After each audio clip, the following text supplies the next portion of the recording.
Good morning, everyone. Good morning and welcome to our Zoom participants. Just wanted to make sure that we have everyone in the room. If you can hear me and you're on Zoom, please just chat and say, hey, we hear you, we see you. I want to make sure we're all good to go.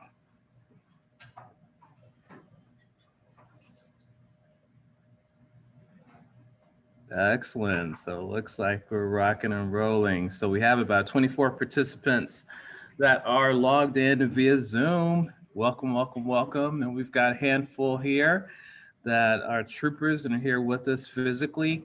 We'll get started in about 5 minutes, okay?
All right. Well, good morning, everyone. Again, we have a few people that are signing in here physically. For the people that are online, thank you for joining in. We appreciate you guys coming on board. We are so excited. So we went through the first phase of our Fourth Band Entrepreneur Initiative, and I think the majority of you guys may have participated in the first phase, which was all virtual, obviously, because we were in another phase of the pandemic. So it is exciting to actually be able to see faces, right? Smiling faces here physically. Some people they're still online, but it's great to have a hybrid kind of opportunity. I don't know about you guys, but I like to be social and see people, and the learning is easier and better face to face than it is virtual. But the beauty of the virtual process for us has been that we've been able to engage a number of different resources from a consultant standpoint, and you guys will be very happy to see some of the very high quality people that we'll have joining our team. So the great thing is that now we can pull people in from California or New York or wherever to come in and really talk about they're really experts in their field. And so we can grab a resource from anywhere. And so we're in a new phase from this virtual standpoint. So we're glad to be here, glad to get things started. So my name is Stephen Carter. I'm one half of the Carter brothers. I look a whole lot like the other guy, Dr. Sterling Carter, who you guys heard from yesterday. And he's been working hard this entire week because I was on vacation this week. I just got back from San Diego late last night, which was amazing, by the way. The weather, to come back to this, is kind of a little disappointing. But anyway, I love my city, so I'm glad to be here. I wanted to show our website really quick and talk about the Fort Bend Entrepreneur Program. You guys have already seen and been online and seen our website, but I just wanted to show it real quick and point out a few things on the website. Can you guys see that website? Great. Let's exit out of that. All right. So if you guys go to our website, I just wanted to review that our course criteria as well as the course content is on the website. As all of you guys know, I'm sure you're aware, the value of this program is in the content that we're providing, and our purpose really is to ensure that we can double the success of all of our participants. And that means that we want to double your revenue, double your profits. And let me just say, we'll talk about this. Doubling your revenue does not also always mean doubling your profits. So yes, we would love to double your revenue, but if that doesn't mean doubling your profits, then that's not the whole goal. So we'll talk about that as well.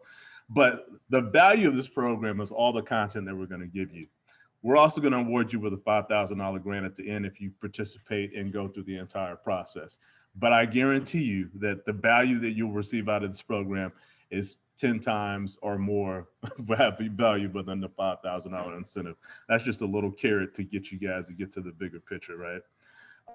And this program we call it our accelerator program, and the reason that we're doing an accelerator program is because all of you guys are already in business, and we don't want to take 12 months to get you to where you need to go. We're going to give you a lot of information very quickly in a 3-month time frame. That means that you're going to have to do a lot of work on your own in terms of doing homework, reviewing some of the material, working with your consultants, with your one-on-ones, and really deep diving into this information. The value that you get out of this program is based upon the value or the energy that you put in. We need to know what your issues are so that we can give you back exactly what you need. Everyone in this room is probably in a different place. Everyone online is probably in a different place. We all have similar issues, but they're a little bit different. We want to make sure that we give you a customized program that works for you. So some of what we'll talk about today may or may not relate to you, not all of it, right? Our goal is going to be that when we walk away with something of value that we'll be able to implement immediately, and then we'll deep dive into to that content when we're with our consultants. Reminder that you guys need to log on to our online portal, the Lonely Entrepreneur Initiative, the Lonely Entrepreneur TLE, that we like to call it. Michael Dermer, I think, is online. He's the owner and the developer of that program. We're so excited to have a partnership with this young man. His portal is amazing. But if you guys log into that, it's a self-serve portal that you'll be able to go through and deep dive again into some of the topics that you may have issues with. So log into that portal, go step by step. You can jump into the areas that you want to see, or jump around and go through it, from top to bottom, whatever works for you, but definitely a great resource. Today, we're going to go through course 1, 2, 3, and 4 on the website. I'm going to introduce our speakers here in just a little bit, but you'll be able to go on the website here and see all of the value that we're going to be bringing to you guys. All right. Without further ado, I want to jump into the program. I do want to shout out to we've got Floyd Griffith, who's in the back. He's trying to be shy back there, but Floyd is one of our esteemed consultants. We're excited to have him on board. He'll be working with some of you guys in terms of your one-on-one sessions. The other thing is that if you scroll down to the bottom of this website, you'll see a list of all of our consultants here as well that will be engaged in the program, and you'll be working with those guys on one-on-ones depending upon your industry and what your needs may be. So without further ado, I'm going to go ahead and introduce our next speaker. So let me go to his presentation here. Okay. So I'd like to introduce Dr. Sterling Carter.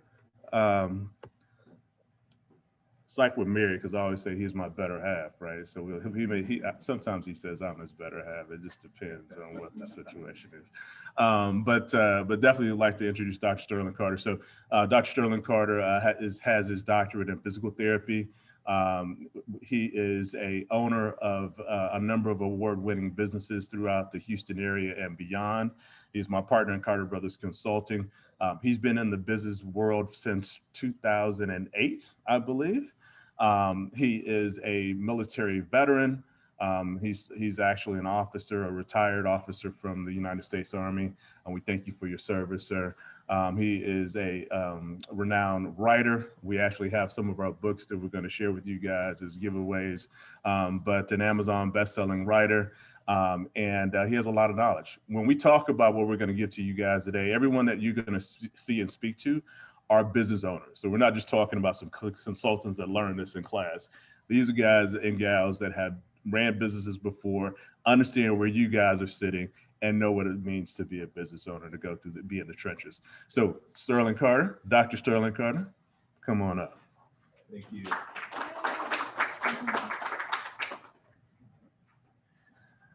Okay, good morning, everyone, and good to see you guys again, actually face-to-face, because I think yesterday we did the orientation, everyone was via Zoom, and some people had their cameras hidden, so it's good to see faces here. Thanks for that. Thanks for coming in. And thank you, Stephen, for that great introduction. I appreciate that. And I just want to say a couple of things in regards to thank yous. Thank you to Judge KP George in Fort Bend County, along with his Commissioner's Court, for making this program possible. Thank you to President Carrie Schmidt, who is the president of the Fort Bend Chamber of Commerce, who's allowed us to use her facilities. She was here early this morning. We were here at 7 o'clock printing off handouts for you guys and making sure everything was set up. So I want to definitely thank Carrie for that. And just thank you for each of you for actually taking the time out to invest in your business and invest in knowledge and education, because that's really, really important. So again, I'm Dr. Sterling Carter, and let me see here. Okay, yeah, we're ready to go.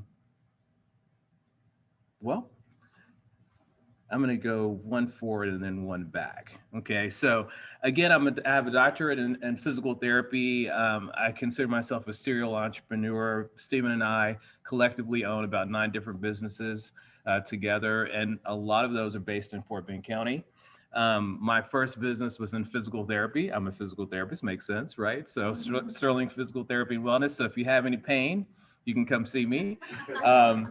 We have a clinic in Sugarland, Bel Air, and Stafford. So offices there. We had one in Houston that shut down due to COVID. Actually, we just moved it. So I shouldn't say it's shut down. But Stephen and I are best-selling authors of Double Your Success, Principles to Build a $1 million business. So this was launched about, was it, Stephen, 2019? Mm-hmm. And it was a kind of a cool situation. We were running all these businesses and had some great awards we were acquiring, and Forbes they reached out to us and they said, hey, you guys seem to have a great story. We'd like to fly you out to Carolina to do a blueprint day. And so we flew out to Carolina, and we told them about our story, and they said, hey, you guys have a great story. We'd like for you guys to write a book. So the book it's a Forbes book. They have a publishing line, and it's a publishing line specifically for business owners. And so love for you guys to get a copy of that. And actually, I'm going to do a giveaway right now. So my first question we're getting started already, we're going to engage you guys, is when is our next class? When are we having our next class? Anyone, first person? Okay, I don't know who said it first. I saw. Well, I'll give it to Sandy, right? Nikki, I'm gonna get it right. So, and for you guys online chatting, we're gonna give you some opportunities to win some books as well. But just want to kind of get the juice going and make sure that you're listening and engaged. Okay, so now I'm gonna go back real quick to talk about what Stephen was saying. So Carter Brothers Consulting is our consulting firm. We have a holding company known as Cartera Health. We decided that we wanted to rebrand and message. We're going to talk about rebranding and marketing a little bit later on today to make a cohesive brand that everyone can kind of grab onto. So Cartera is really just our last name, Carter. We added an A. And so it's Cartera Health. And the circle of businesses around that are the business, I guess, descriptions are the type of businesses that we own. So just a little bit about that. And now let's get started with the fun stuff. Okay, so today's topic for the first hour is mission, vision, and value statements. And as you guys know, all of the businesses that are part of this program are already in business. You're not startups. But what's really, really important for us to do is revisit these topics, because what we know is that as our businesses mature and grow, our mission and values sometimes change. And what you'll see is that what you think you're aspiring to and you think that you're wanting in the very beginning may be completely different right now, 3 to 5 years in. So what Stephen and I do on a consistent basis is we're constantly reevaluating and seeing how we need to change things, how we need to rebrand, how we need to change our vision statement, our values in line with what we really want. So a really, really easy way to remember this is your vision is the picture of what you want to be. It's what you want your company to be. And that's not what it is. It's what you want. It's what you aspire for your company to be. And we'll talk about some examples here, but some of the big companies, it's always an inspirational, life-changing goal for your company. And so that's your vision, is what you want. Your mission is actually how you're going to achieve that vision. So we're going to talk about creating a mission and vision and making sure that you're aligning this properly, but it's how you're going to accomplish your vision. And then your values are how you behave while you're accomplishing those things, right? So just think about vision is what you want, mission is how you're going to achieve it, and then your values is how you behave during that process. Just remember those three kind of key items.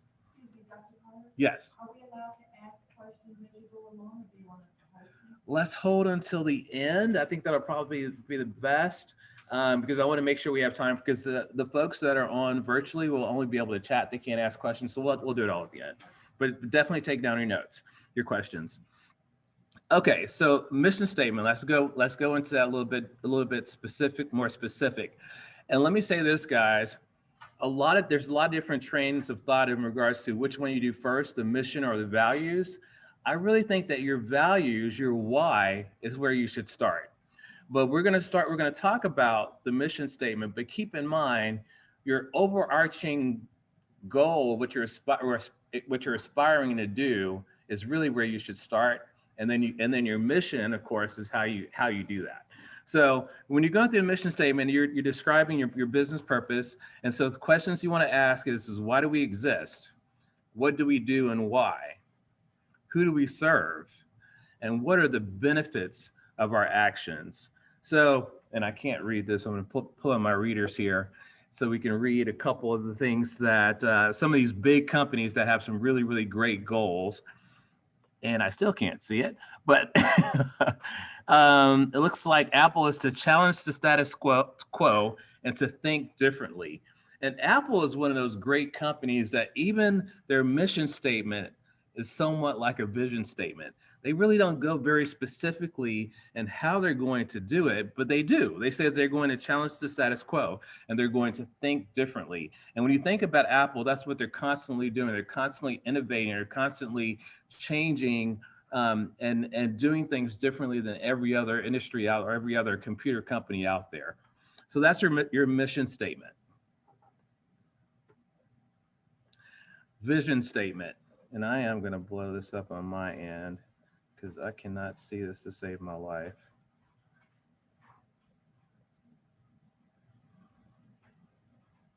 No, it's not going to let me blow it up. Okay, but let's go ahead and go into it. So vision statement describes what an organization seeks to create or become in the future. It is basically the realization of the mission and directs the business towards success. So for you guys that are online, you probably can actually see the actual vision statements for Nike, for Southwest, for Google. What you'll notice, and I can probably see it from here, is that a lot of them talk about world. To provide access to the world's information in one click, that's Google. Nike is to bring inspiration and innovation to every athlete in the world. So when you're thinking about a vision statement, it's how you're going to affect the entire world, how you're going to affect the entire community. You want to think big and inspirational.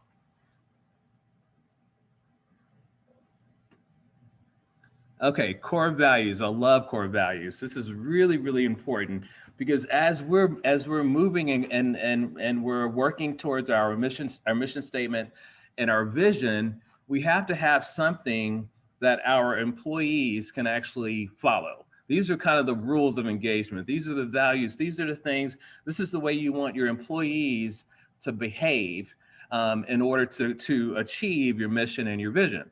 And so those vision statements you should have 4 to 6, no more than 6. Anything more than that, it's going to get too complicated. Your employees are not going to breathe it. They're not going to believe it. They're not going to engage in it.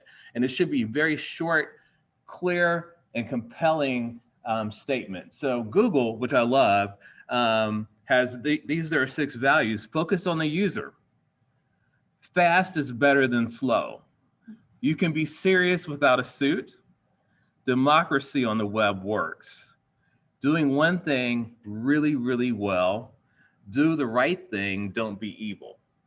So there's so many companies out there that have great core values, but you want to have core values that your employees and everyone can live and breathe. And what Stephen and I do with our company, our companies, is that every time we have a staff meeting, we go through the core values. Every time we have a staff meeting, we talk about the mission statement. And then what I'll do is I'll ask my employees, okay, focus on the user. What does that mean to you? And then they actually give you a definition of what that value statement means to them. So now it's actually ingrained in them and they have their own definition of what it is. So it's really, really important, not for us just to write a value statement, vision statement, mission statement, but to actually utilize it to really just develop the culture within your company. Very, very important. Okay, so there's 7 steps to write a vision, mission, and value statement. And these are things that you can't do today, but we're still going to work on it today. But then we're going to talk to you kind of about the stuff that you want to do when you get back to your job or back to your company. You want to gather together your leadership. You want to get your leadership together so you guys can really start talking about, okay, what really are we good at? What do we really do? What's our purpose here? You want to identify an objective facilitator. It could be you, or it could be someone completely objective that can facilitate where they're not taking control and just putting their thoughts up there. They're actually listening to what everyone has to say. And you want to dream. This is your vision part. Everyone wants to be a part of that dream process to kind of come up with what's the overarching dream for the company. And then of course, sharing ideas, examining the statement and clarifying the mission. So again, we already have a statement. We already probably have a mission. Now what we're doing is we're looking at it, we're trying to clarify it, we're trying to make it a little bit better. A lot of times what you can do is really just removing one word here, one word there, or adding a word may make all the changes that you need. So it's just tweaking what you already have. And then clarify the mission, and then define organizational values, and that's your value statement. So those are the steps that you're wanting to do, and you want to basically do that with your leadership. But we're gonna work on it a little bit today. We talked about this already, having a very clear and compelling statement. And let's just talk about some of the benefits of that. So drawing people to common work, giving hope for a better future. Those are examples of clear vision statements. But some of the advantages are converting the broad dreams of your vision into more specific action-oriented terms, explaining your goals to interested parties in a clear and concise manner, enhancing your organization's image as being competent and professional, thus reassuring funding sources that your investment was a smart choice. So just a couple of examples, more than, and we actually already talked about a few others, but just really important to have a clear, concise statement that everyone can buy into. Okay, so our goal is to develop a mission statement, a vision statement, and a value statement. So the steps here are basically what we're going to do, but you actually have the steps in your handout. So, and for those that are virtually online, Kayla, our project manager, emailed those to you as well. So I want you guys to go ahead and pull out your mission statement. Actually, we'll go in reverse. Let's pull out your vision statement. So you should have two sheets. One that says vision and one that says mission. And what I'd like for us to do, we're doing great on time. I want us to spend about 5 to 7 minutes. I want you guys to really, really think about your vision statement. Think about what we talked about as far as this being something, how you're impacting your community or the entire world, what you want, what you're aspiring for your company to be. And if you already have a vision statement, that's great. Well, we want to just look at it, possibly tweak it. Remember, a vision statement is short and concise. So remember when we looked at the examples, and I'm on mission statement, but we're on vision. It's really just one sentence. So really, really try to take your vision statement and make it as concise, compelling, and just short as possible. So I'll go ahead and start the timer. And all of our guys on Zoom, I want you guys to work as well. And we're going to spend about 5 to 7 minutes working on our vision statement.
Okay. So we've had about 5 minutes, and I think we fixed our technical difficulty over on the Zoom world. So hope you guys can see the full PowerPoint screen now versus the taskbar on the side. So let's just start with, and we're gonna get some chats going as well. Let's start with the first question on the vision statement worksheet, which is, what do we want our organization to look like? The culture, the ethos, the mood. Someone that is actually watching virtually, can you put in the chat, because you can only chat as a participant, just let us know what your answer was for number one.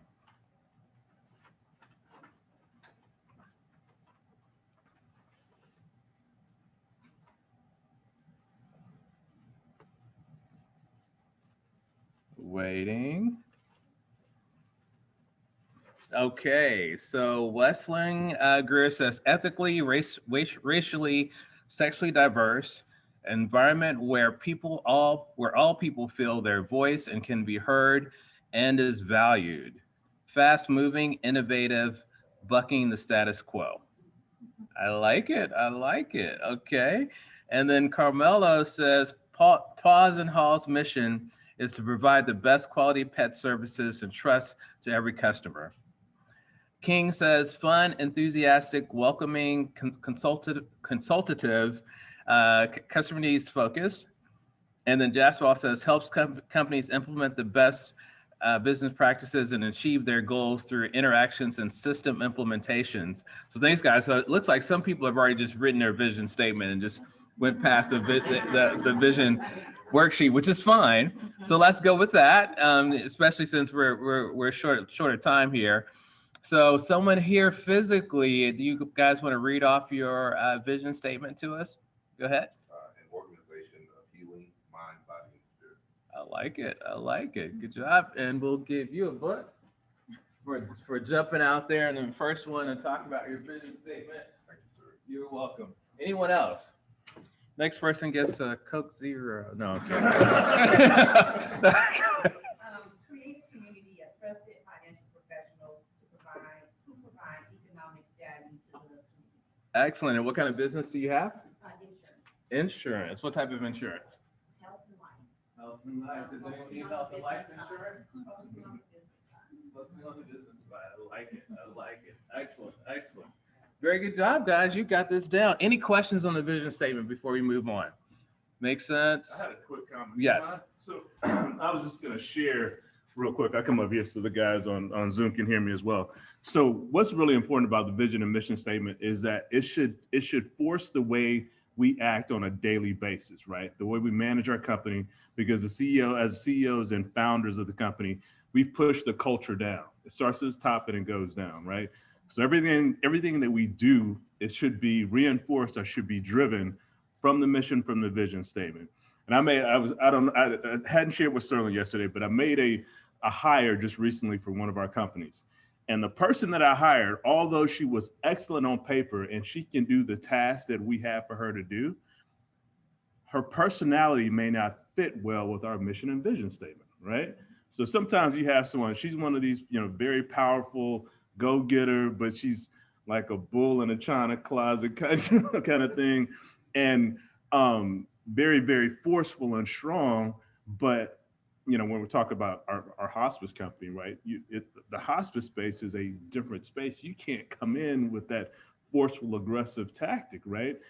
And we want our company, we wanted to come from a more spiritual and,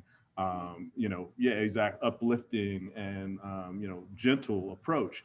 And so although she's excellent at what she does and could do very well at maybe another company, that doesn't fit well with the vision of our company. So that's why this is so important, because it depicts how you interact from the top down. So I just wanted to share that quick example. Great point. And question, yes. My question is, y'all have several companies.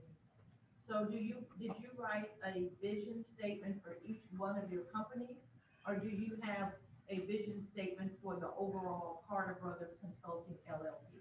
So we have a vision statement for the overall Cartera Health, which is now our new holding company. But to your point, in the very beginning, we had mission, vision, and value statements for every company, but it started getting really, really hard to manage. And so we're like, okay, how can we just put everything under one umbrella to make this a little bit easier to message, brand, and manage? And so that's what we did. And definitely something to consider as you grow. Okay, and let's see here. So Kayla sent out the presentation to everyone so that they have that. Alrighty, so we're gonna go into our next kind of workshop, and we're gonna knock out two at the same time. We're gonna do the mission statement next, and we're gonna do your values. So remember, your mission statement is how you're going to do what your vision is, right? It's how you it's what your business does and how it does that. And then your values are how you behave, how your employees are going to behave in order to achieve that mission that falls underneath the vision. So let's go ahead and do the mission and vision right now. We'll give you about another 5 minutes, 5 to 7 minutes, because I know you guys already have this. We just need to just kind of tweak it a little bit, and then we'll talk about those, and then we'll move on. Thank you.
No, we don't have a value statement worksheet, but what I will do is I'll put the PowerPoint back up so you can see the screen that talks about the value statement. Okay.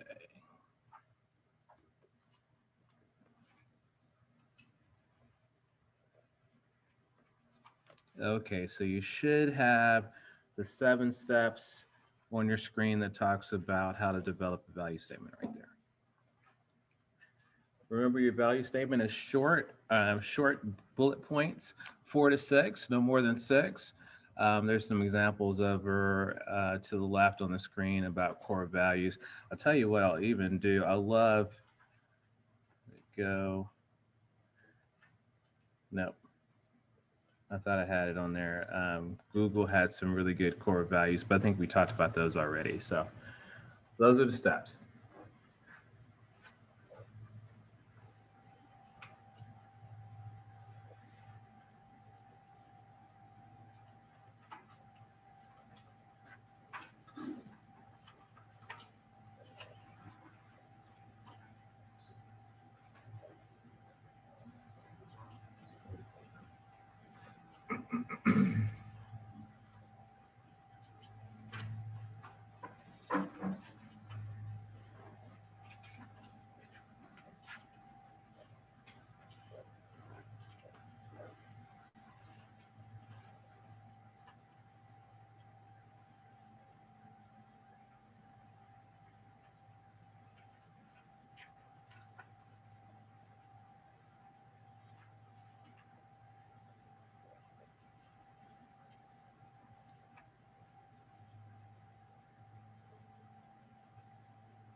Okay. I'm going to stop share so I can actually see the comments over here on the side. Let's start with our virtual business participants. And anyone, let's go ahead and start with your mission statement. Definitely type in your mission statement. I'll read it off to the group. Let us know how you're going to accomplish your great vision. We want to hear about it. So Brandon says, our mission is to be a force for good by helping our clients implement cause marketing to achieve their community-centric goals. Excellent. So Brandon, what kind of business do you have? Tell us about that.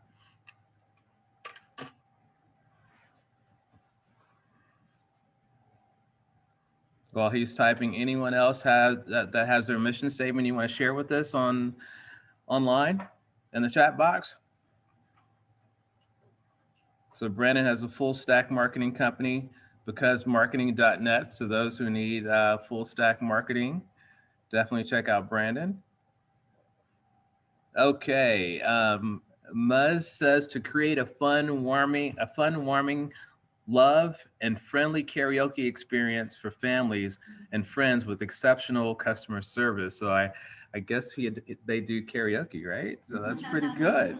Well, that's awesome, Peter. We're always looking for something fun to do, especially during these times. So that sounds good. Let's see. Peter says our goal at Cookie Cutters Haircuts for Kids, Richmond, Texas, is to provide families with an amazing haircut experience. We strive to ensure that the experience is stress-free for parents and fun for kids. Excellent, excellent. Great job, guys. Okay, so let's jump right into our value statements. I love value statements. So we'll start with the folks in the room. Anybody want to give us their value statements for their company? Got a book here if you want to share. I didn't make it to my bag. Okay, I know it was pretty quick. We'll go over here. I have relationships are the key to prosperity, which is developing relationships with individuals who are not only like you, it opens the doors and opportunity to go beyond your limits. Respecting the voices of those who listen, respecting the voices of others who listen, to be heard and received by more than your peers. Inclusivity includes you and I, which is bringing those individuals that are not like you into your own, so you can build it. Okay, good. I would try to make those a little bit more short and concise. You can still have the explanation underneath, but just give them, maybe 1 or 2, 3 words that just really just define what you're saying. So, and then the next.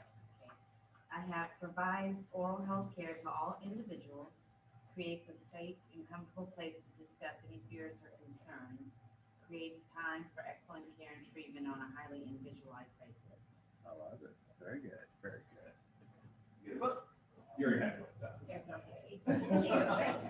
Okay, excellent, guys. So we are just going to breeze through the rest of this. I think you'll have it, what we're doing in regards to vision, mission, and values. Great job. Good stuff. I'm going to go back to my presentation for the last couple of slides. We're almost there.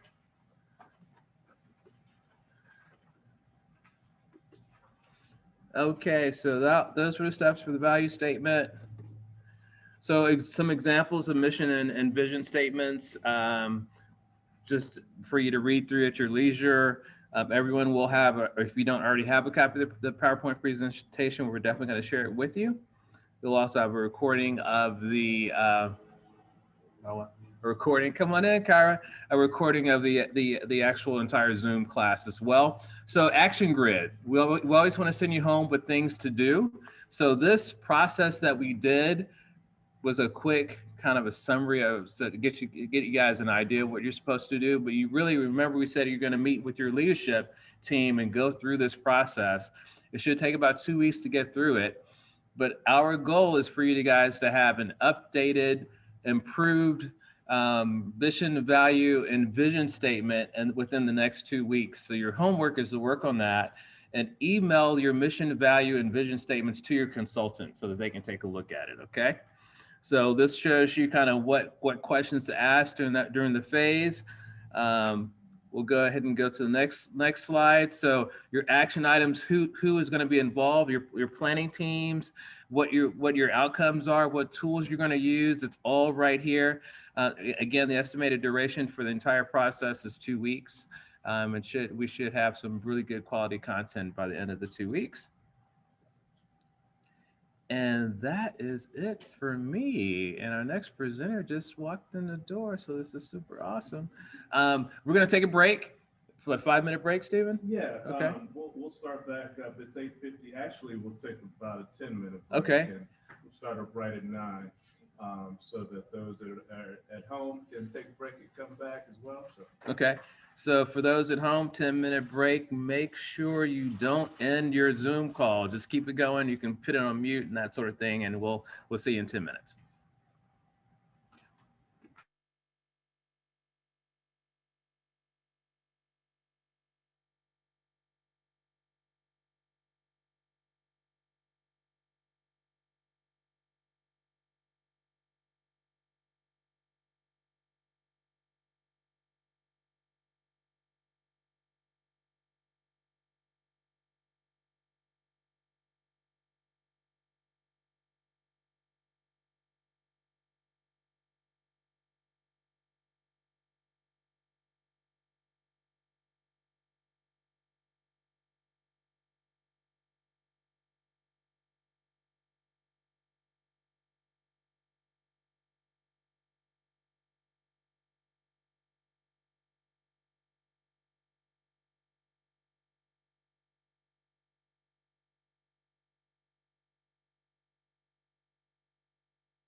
Okay, it is 9 a.m.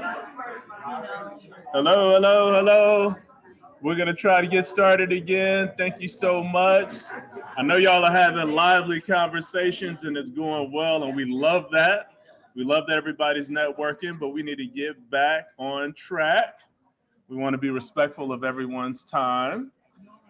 So thank you so much. Thank you so much. So a great presentation from Dr. Carter earlier today, and I may be a bit biased, but that's okay. But some of the takeaways that I took away from his presentation is that we should start every meeting once we complete the mission and vision and the core values, right? This really needs to be something that we own and we push down to our team. So I like the suggestion that Dr. Carter had about starting our meetings and reinforcing the mission and vision statement during the meeting. And then asking our employees, what does this mean to you? Like, what does your mission statement mean to you? So making sure that we're all engaged and we know what's going on.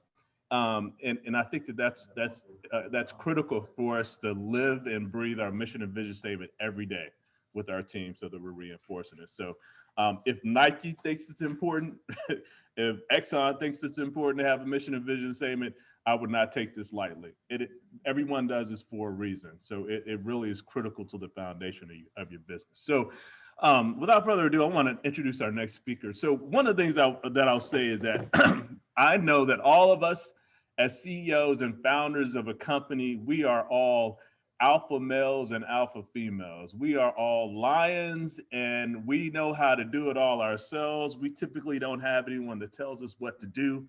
We've been told no a million times, and we still started our business anyway. And so we're resilient and we know how to get things done. And sometimes that means that, again, people can't tell us what to do. And, we talk about, Sterling and I talk about this a lot in our presentation, that everyone needs a coach. If Michael Jordan needed a coach, if Drew Brees needs a coach, if Tiger Woods needs a coach, if all the LeBron James, if all the best of the best that have ever done it in terms of professional sports, all have coaches, then that means that there's something important about having a coach. And I know that a lot of us this may be our first time sitting down with business coaches, with consultants, and having someone to tell us about our business. And sometimes it gets deep and dirty and you kind of you uncover the ugly stuff. And it's an uncomfortable position to be in sometimes. When you're speaking with your one-on-one consultant, it's going to feel that way. But the next person that I have the pleasure of introducing is actually the Carter Brothers coach. So Kyra Hardwick is our coach, and she's been a part of our team for quite some time. And she's not only just our coach, she's actually the lead of our Cartera Health brand. So she sits as our chief operating officer for Cartera Health. So very excited about that. Helped us roll out the entire parent company position, but a phenomenal leader, phenomenal coach. I could say a lot about her, but she has been coaching in not just small business, but she provides coaching for larger Fortune 500 companies as well. Obviously an MBA in finance and business management, but just a phenomenal person in general. And it is my pleasure, I could go on, but to welcome Ms. Kyra Hardwick to the stage. Wow. Let me share the screen to get to your presentation. Good morning, everyone. Good morning. It's my pleasure. And I want to say this while he's setting me up. I haven't been in front of a live group more than like 3, which is my kids, in such a great time. And I'm in such a while, and I'm so excited. I thought about that this morning, and I thought, wow, people that will respond when you tell jokes and laugh and connect with you. And then of course you have the fantastic pleasure of working with the Carter brothers and really learning what it really means to bring it all together. And so I'm excited for Bend County business owners. I can't wait to meet you, and I'm hoping to be able to do that today. And of course, we're excited to be a part of the team. So we're going to jump in. We're going to talk strategic planning, and you'll learn a little bit about me throughout the process. I am going to slide. Listen, this is how it's going to go. So for all of my online viewers, the slides are the guide. I'm going to actually navigate. So I'm going to share with you because this is what we do all day, right? This is what we do in our world. So I'm going to share with you. So take notes, be prepared to take notes. If you have your templates, go ahead and pull them out. I encourage you to start jotting as the ideas and the urge to actually implement prompt to you. So don't wait until you get home to do the work. Do the work now. I encourage you to do that. So just follow along with me. I'm going to stay in front of this podium. I'm going to stay put, I promise, and make sure that that you all get what you need. So let's dig in. Make sure I'm advancing properly here.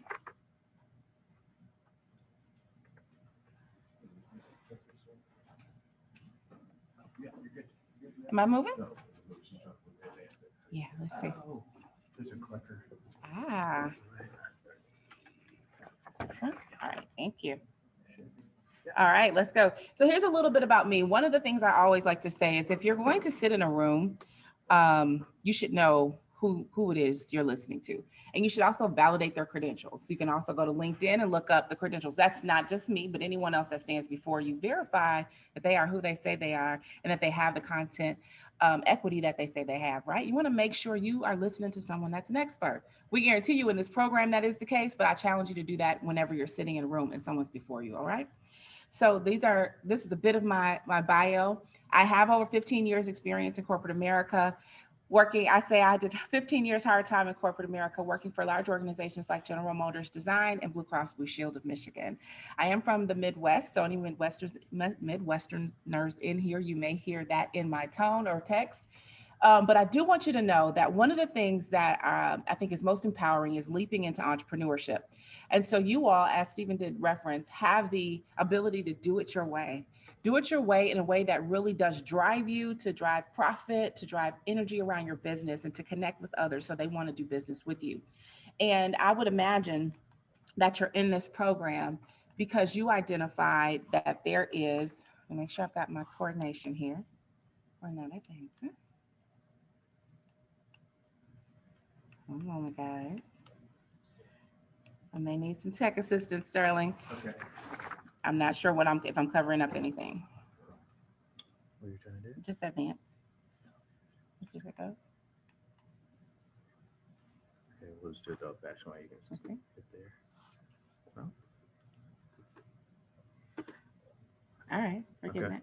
Okay, So was that here? Yeah. Okay. that's what I used when I did my presentation. Okay. I just did it the old-fashioned way. All right, wonderful. All right, and this is a little bit more. One of the things that you're going to hear me say often, especially in this conversation, is really understanding your people, your process, and your profitability model. It's key to understanding your strategic planning process and what's important to you, right? So that may not be on your sheet, but write it down. People, process, profitability. People are your resources, right? Your profitability, that's the outcome that you want at the end. The process is how you get there. And today what we're going to talk about is the strategic planning process. So what are what is the most important piece, right? And why is this a necessity, right? What is it and why is it a necessity? So when you're thinking about leaping into your next year, we're at the halfway point, right? Into the next year. This is when, in my opinion, the leaders need to be in front of their business for the next year. This is July. So you should be at a pivotal point in your business where you're saying, what is it that I want to see for next year, right? This year technically should be fully planned out. At this point, you're ready and ramping up for next year. In our business, I'll give you a practice that we use. I ramp up starting in July. So we are going hard right now for 2022. In October, I solidify the plan. This is my theory. And then in January, we take off. So the team knows 90 days in advance what's to come January. We're not starting in January. We're starting now. So you stay in front of your business. You're the strategic leaders. You're the elevated leader. You're the CEO. Yes, all CEOs in this room, all CEOs online, you are in charge. You are in front. They are leaning on you to have the insight. All right. So this is what it takes. You really want to look at how to really start the conversation, right? What is it? What is a strategic plan? How do we get that conversation started? And so part of it is to assess where you are today. Where am I? Where are we as a business? Where are we as a business? We're going to walk through this. You're going to build that strategic framework. Strategic is a big word for all the pieces. It's the ingredients, right? The strategic components are the ingredients inside your business. And then you're going to also walk through the process of developing the strategy and the plan. The plan has a timeline, it has resources associated with it, right? It has some deliverables associated with it. It may have new client acquisition plans associated with it, new products and services associated with it. When do you want to bring those online? When does it make sense, right? We can get into the details of it, but sometimes it's as simple as saying, let's just say, let me give you an example as we're simplifying this process for you. Let's just say that you decided, you know what, I want to bring a new product on board. All right. Let's say you want to do that come end of the year, you want to launch a new product. If I want to bring a new product on board, how do I do that? Well, I've got to market it, right? I've got to figure out if it works. What's the the R&D, the research and development that I need to do? Have I done the market research? So you start going through this litany of questions as a leader to say, have I done my due diligence? And sometimes that'll make you feel like you're all over the place. Well, here's the key. When you put it inside of a plan, you actually simplify it for yourself. So what do I get out of that? Oh, I can back it up. I can say, oh, if I want to launch on this date, then I need to start my marketing plan on this date. If I need to start my marketing plan on this date, I need to do my research ahead of that, right? I need to understand if my customers even want or need that, right? Is it profitable? We want to look at all of those elements. And so now, how many of you all have gone through that cycle in your head at times? Yes? Gone through that cycle in your head? You can do it now through the strategic planning process. And so I'm going to show you this for planning your overall business, but I want you to know you can get all the way down to the micro level and really map this out for every single new product, service, concept, idea that you want to roll out in your business. This is a rinse and repeat tool. This is a rinse and repeat tool. Okay. All right. Very good. So let's talk about it. I've kind of gone through why it's important, right? So if you're taking a snapshot of the screen, if you're going to reflect back on this later, so it generates efficiency, right? Because it circles around performance. How am I going to perform? Performance is the measurement, right? That's how you can determine whether or not you'll get a little profit on the other side of it or a lot of profit on the other side of it, right? And then it helps you to also define what we're doing. What are you going to do for the next year, the next 12 months, right? Has anyone started the planning process? If you have, if you can pop it in the chat, have you started the planning process? Raise your hand. Yes, we started our planning process. Fantastic. And are you starting your planning process for 2022? Fantastic. That's great news. That's great news. And you also want to gain a clear understanding of roles and responsibilities in the strategic planning process, right? Your resources, not just money, but time and people, right? You may also call them assets. But sometimes it's not the people in your circle or in your business today. It may be others that you need to access, right? And I'll drop this out there for you as well. Collaboration is one of your greatest assets. So if you can't do it or your team can't do it, can you leverage other assets to get it done? So when you start to think about your strategic plan, I'm really just trying to give you guys some real foundational leadership nuggets. When you think about your strategic plan, don't limit it to what you or your existing team can do. Your plan is so that you can put a plan together for growth, for action, right? For the new, right? For what's to come. Think about what other resources you need to access, right? Think about that, not just you. The answer to who doesn't have to be you. When I heard that, that was just like the sky opened up for me, right? Because we typically plan based on what we have the capacity to do, or what we plus our 3 or our 5 or our 10 can do. But let's think about this. If you really want to grow, that first limitation when we start to scale is we cut off the growth path based on what we know today. And this is about what we want for tomorrow. Does that make sense? All right. So I always look at it like this: go big first, and then you scale back second. All right. So put the big dream on the plan. And then you start to scale based on feasibility. That's time and resources, et cetera. All right. So that's why it's important. These are the elements. We just talked through these, right? Your goals. What are we doing? Let's get really clear. Let's get really smart. You all have heard that, right? So a SMART goal: specific, measurable, attainable, relevant, and time bound. That is how we determine the quality of our goal. If you cannot qualify your goal, go back, revise your goal. Elevate your thinking a little bit so that your goal is broad enough and specific enough, right? You have that first challenge. How many of you all have team members that report directly to you? You have staff. Yes, staff, contractors, direct employees, etc. They need vision from you. You need to stay at a minimum 90 days ahead. 90 days ahead. If you're not 90 days ahead, you're behind. 90 days out. That's a quarter. It's 12 weeks. I guarantee you, you practice that in your business and you stay 90 days ahead. When it's time for strategic planning, you're going to be already there because you're going to be ahead 90 days. So you're looking forward, you're talking and having conversations and collaborating with others and even building in implementation components inside your business. Maybe it's a survey. Let's find out what our customers want for next year. Let's find out what they want for the next season.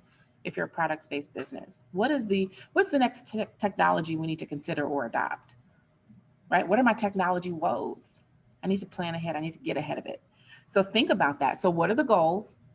What is the budget? What's the financial implication to this big dream you have, to this next phase of growth, to this elevation in your business? What is it going to take to get us there? How much? And I will tell you, get down to what you want your gross profit to be and qualify what you want your margins to be. What is the percentage? If you don't know the average market rate or if you don't know the average gross profit margin in your industry, you need to know it. You need to know it. In consulting, the average rate is between 57 and 80% margin. Margin means profit. The cost to do business in this field is just under 40%.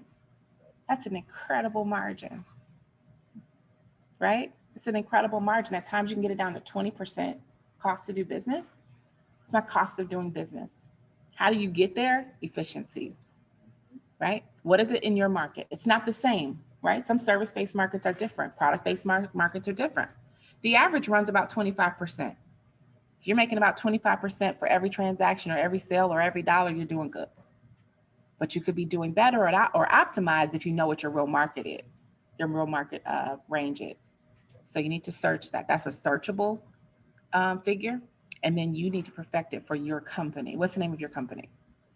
Houston Life Ventures. We need to know exactly what Houston Life Ventures, what your market is in your industry. Make sense? So get down to the details. That's your obligation to know those dirty details. All right. And then that's how you can really determine if your strategic plan is feasible. So as you're making that goal, you're writing that goal, can you do that? And sometimes you lose money on the front end, but if you can project where you're going to start to break even and then where your margin's going to come in and it makes sense and your business can stand that, that's where you're winning. That's where you're winning. So if you can say, okay, well, ramp up is going to be about 30 days on this product. So I may not start making money until about, 3 months in. Right? Because I'm going to break even and we're going to make some mistakes. We're going to have some customer issues. Okay, now we got it. Do you have enough money to withstand that kind of impact to your business? It's the cost of adding a new product or a service. Can you stand it? Those are things you have to be able to answer in your business. Because when it starts to happen and you immediately said in month 1, we're going to make 25% on it. And you're like, we made 7%. Somebody's got to go. I got to fire somebody. I can't hold all these resources up. We can't do this. Let's go back and look at your plan. Were you reasonable in your strategic planning? All elements, I just want you to take them. I don't want you to ride the wave with them. I want you to know these are the things that will really get you over the hump.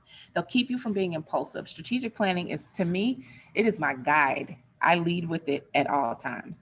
And ask anybody that works with me, do you have a strategic plan? When I hear someone say, I'm all over the place, where's your plan? I go straight for it. Straight for it. It's an essential, right? It's like coming to math class without a book. Where's your book? We can't do this, right? We need the examples. We need the guide. We need the tools. We need the example questions in order to determine whether or not we know the formula, right? All right. Expectations, responsibilities, and objectives and key results. What are they? You need to be able to classify and clarify inside your strategic plan what you want to accomplish. Don't you dare put a plan out there and you don't know what you want the goals to be on the other side of that thing, right? And so understand the expectations. Be able to clearly communicate that to your team You need to know them first. Leader always goes first, right? We sit in a dark, lonely room and figure it out first, right? And then we bring it to our teams. And then we bring it to our customers. Then we bring it to the market at full mass because we got it. And I'm confident. And if I don't, I can go back to my plan that is well organized and well written, and I can readjust. You can readjust. You're in charge, you can readjust. But if you don't know where to readjust because you don't have a plan, you could scrap the whole thing and have to start from scratch, or you could miss out on an opportunity to be first to market on something. Have you ever been first to market on something? You're like, there is no roadmap for this thing. Who knows how to do this, right? That's a scary space, but if you have a plan, you actually can go back and evaluate where you went well and where you needed to make some adjustments, right? Where things went well, where you need to adjust. All right. So let's talk about the elements, and I have been kind of weaving this in. So timelines. A timeline is essential. When are we going to get it done? Or how much time do I need to get it done? How much time do I have to get it done, right? It's important to understand what that measurement is. So when I gave you that first qualifier, which is start 90 days out, you're already giving yourself what? A cushion, right? To figure it out. So you're taking the pressure off, lowering the threat. A timeline allows you to lower that threat. You can get the goals done. You can meet the deadlines. How many of you all engage project management software or tools that help you keep track of all of the things going on in your business? I see a head nod, hands raised. Yes. No, I see deer in headlights. I see that scary look like, oh my God, what is a project management tool? Does that mean I've got to learn something new? It does. To be more successful, you want to make sure you're keeping track of everything. How many of you all are relying on a notebook to manage your daily operations? The scary pen is being raised, not all the way, but to the chin. Okay, it's the confession of the CEO right now. So for all of us using notebooks, I'm excited about it. And you have a catalog of notebooks. You probably labeled them, the spine of them, A to Z. You have the dates and everything. You know how to go back and flip to find that information. I'm reading it. I'm reading your mail, as the preachers would say. Well, here's the deal. That's great. It's great. As soon as you write it and you close that notebook and you get to the last page, it's called historical data. All right, let's elevate a little bit. I'm going to challenge you. So if you're like me, trust me, I have at least 175 historical data notebooks at my home. If anyone touches them, they may lose fingers because there are ideas in there that I cannot search. I have to go back page by page to find. However, there are tools out there that can rescue us. Okay, I want us to elevate. I want us to use a resource. I want us to pay for a subscription. Just squeeze it out of your budget. It is worth it. It is worth it. Here's my only caveat to that. No matter where you put your data, make sure that you own the parent data, right? So if I use a tool and I put all my information in the tool, all right, you need on somewhere on your computer, you need to own the master data, whether you download monthly, weekly, what have you, because if that software company decides that today's the day they're going to go and merge with another company, and by the way, we're taking all of your information and you've got to re-sign up and do all these other things, or you lose it altogether, or they go out of business, they can't own it, right? They can't be the sole owner of your data. So don't go relying on a tool completely, but that's a great communication tool. It's an accountability tool. Download from the tool consistently though. Have a place, a reservoir on a drive somewhere, right? A shared drive, whatever you use, and house that parent data there, okay? Because if all of your strategic planning details are in that software, you want to be able to access it if the software is unavailable, right? That is an obligation that you have to yourself. That's your control mechanism, all right? So timelines, tools, right? What tools do you need? So you all have a template, right? You have a template, you have a handout in front of you, you have a digital copy or soft copy if you are online. Make sure that you maximize utilization of the tool. The tools are here as a guide, right? And so not only do you want to make sure that you map it out first, right? Before you go public with this plan, you need to see it on paper, right? It sounds good in the head sometimes. Let's see it on paper. And then I want you to really think about how you want to display it to your people? How do you want to explain it to them? How do you want to provide them with this information? Well, there are a couple of different methods. We're going to go through that, but I want you to be thoughtful about it, right? You know your people, you know your customer, you know your clients, and you know how it needs to translate.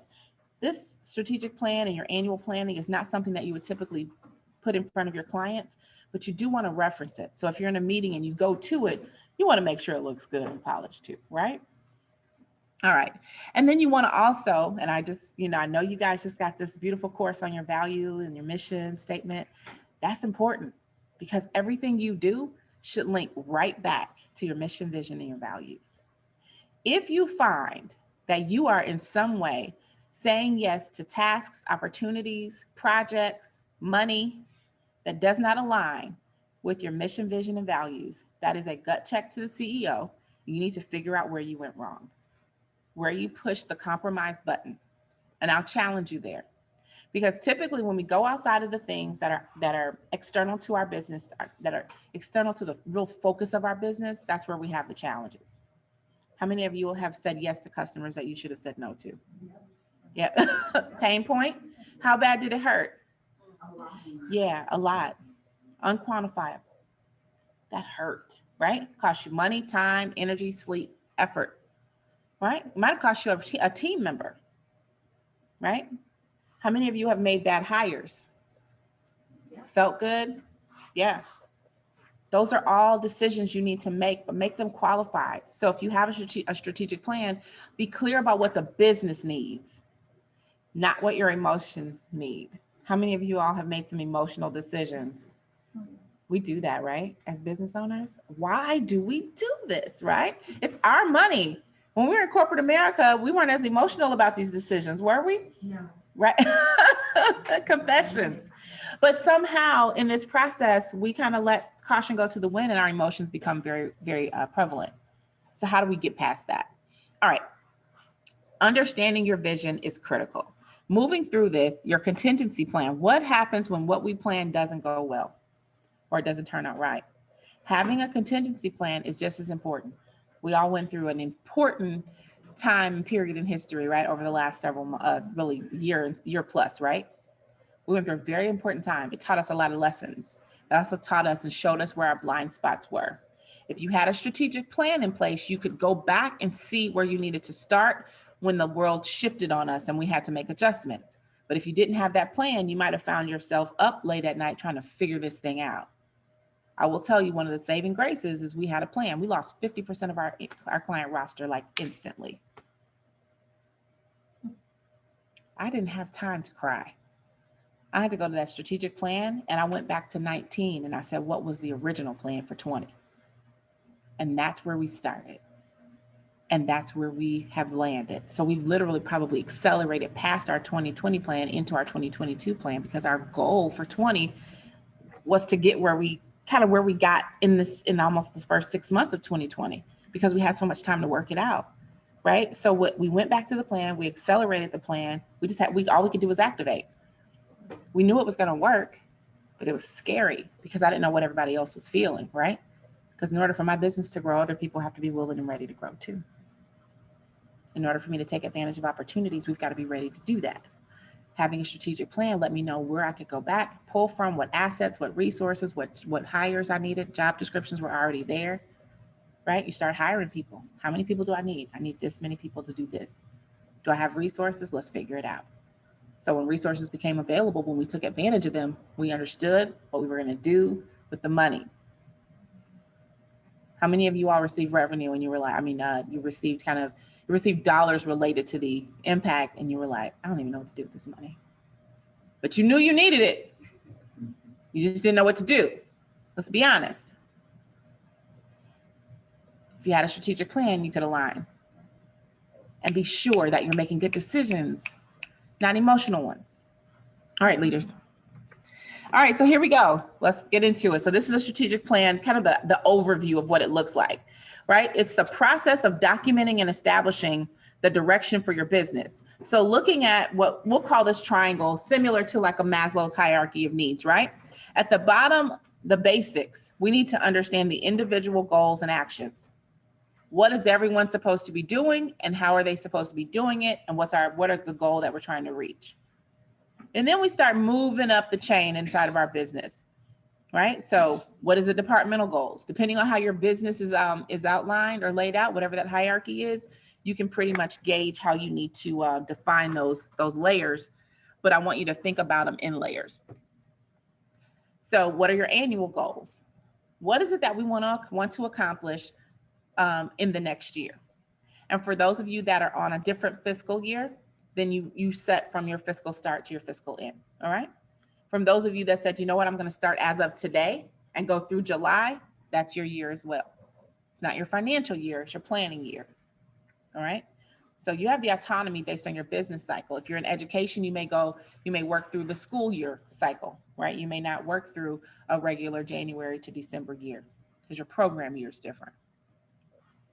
And your revenue generation time is different.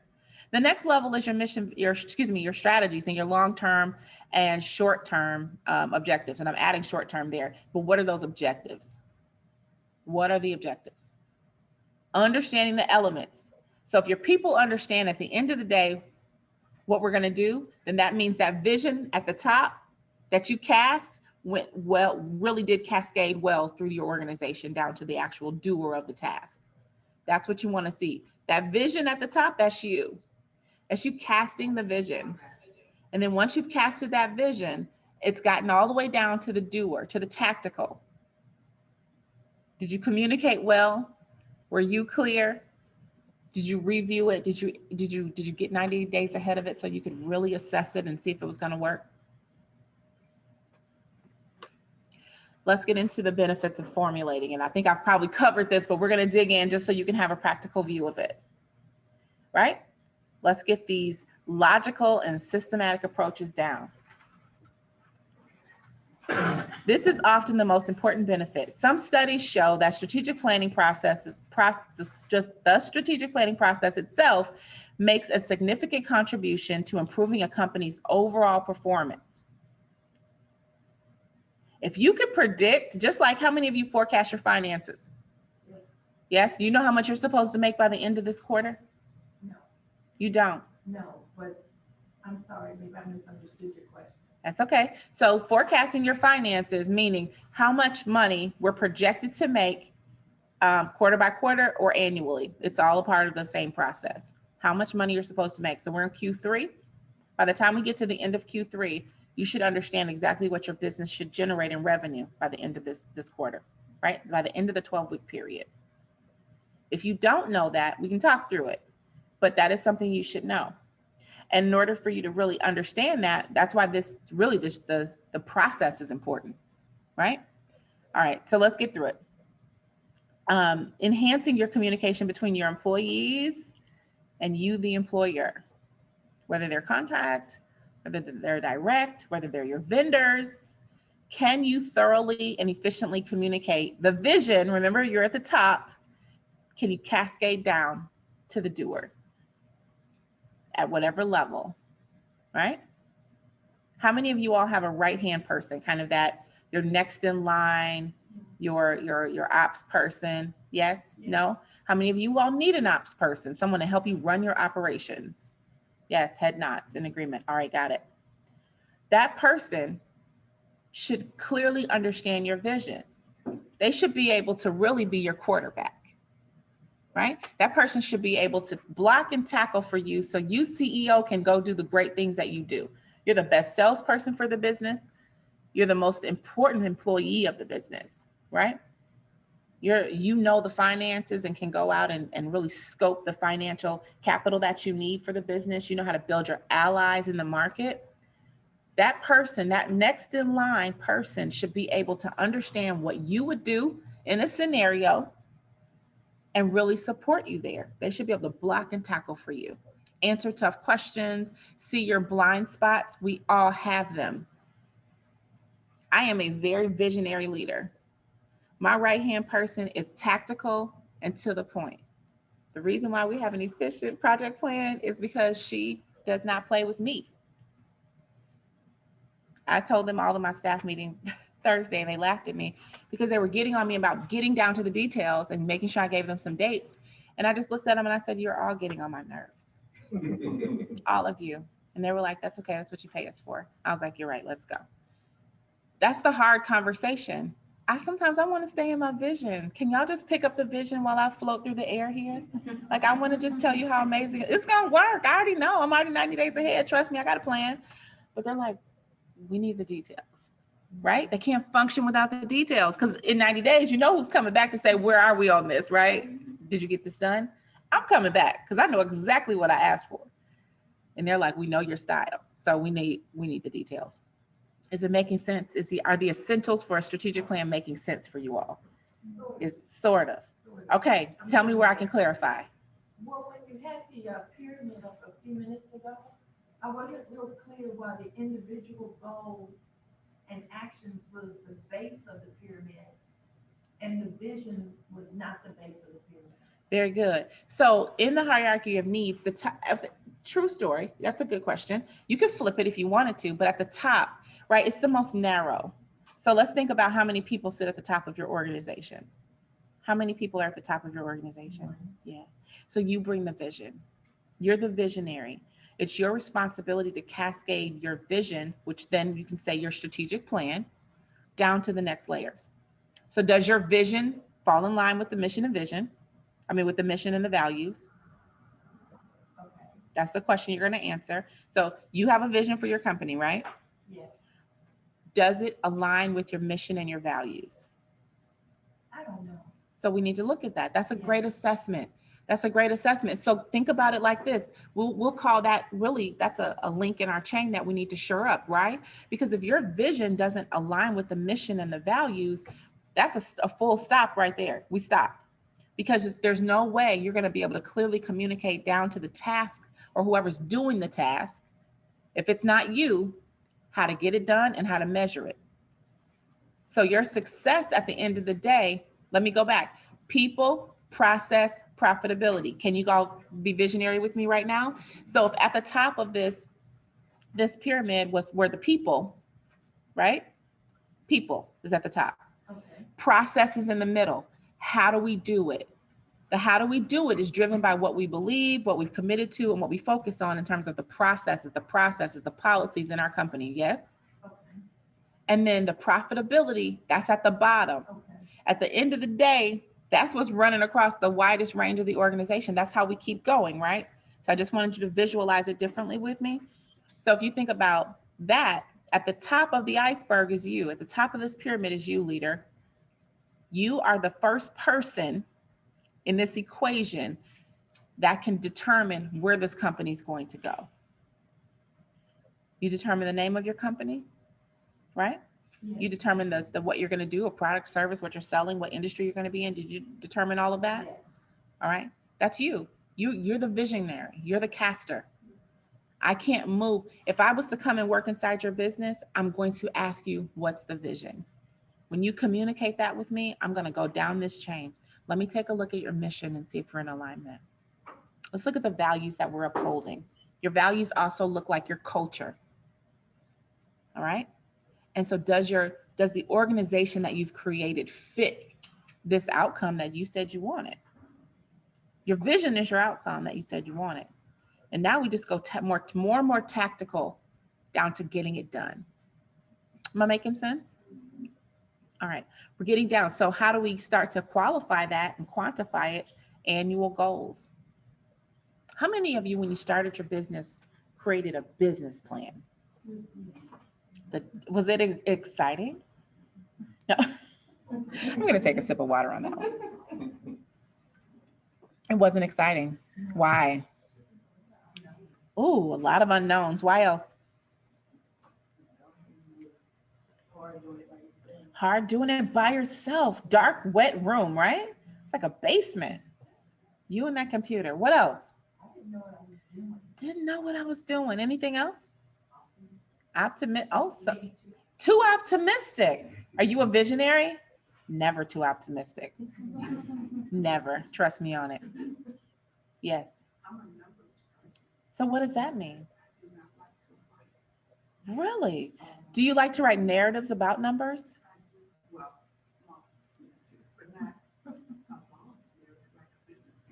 Ooh. But just to think, I'm a numbers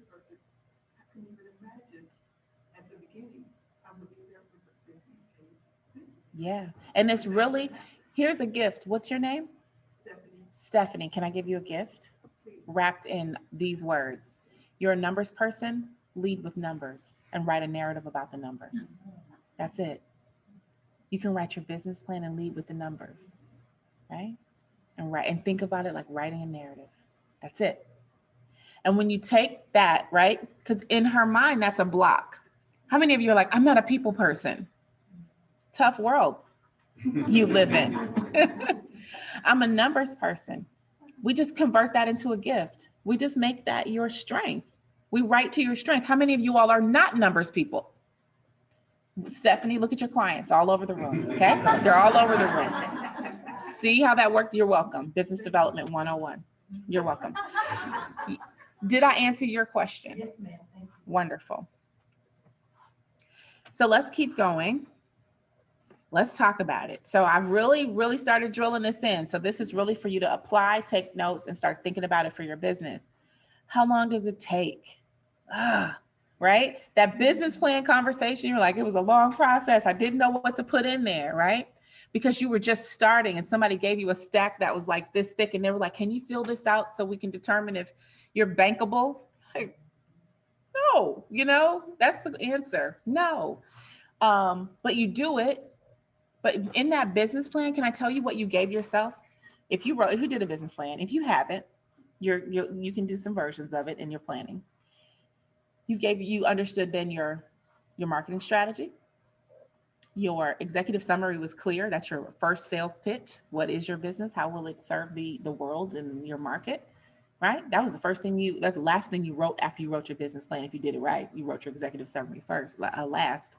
And then you talked about your products, your services, your prices, who your competitors are, who they're not, what you do that's different. What's your brand differentiator? All that sound familiar in your business plan? That's pulling out the thing that prompted you to say yes to a business, right? Stephen spoke earlier. He said a lot of people tell him, no, don't start this business, right? They did it anyway, right? And today they're literally running a conglomerate of organizations, all in the same industry. But they have cornered a market, right? But if I was to go back and say, and I have, why are we doing this? I have justifiable reasons. What's the market look like for this? Right? Do we have enough? Can we sustain the onboarding of a new business financially? We'll have those tough questions. Why do we have those tough conversations? Because we want to understand whether or not the yes is strong enough to support us when the actual client service issues start hitting us in the face, when the revenue conversations start coming up. If your yes is not big enough as to why you started your business, then all of the reasons why not will start to take you down at your knees. And the way you support yourself is a business plan and a strategic plan. That's how you build your strength. I can speak to my plan. If you don't know your business plan, then I can't create a business.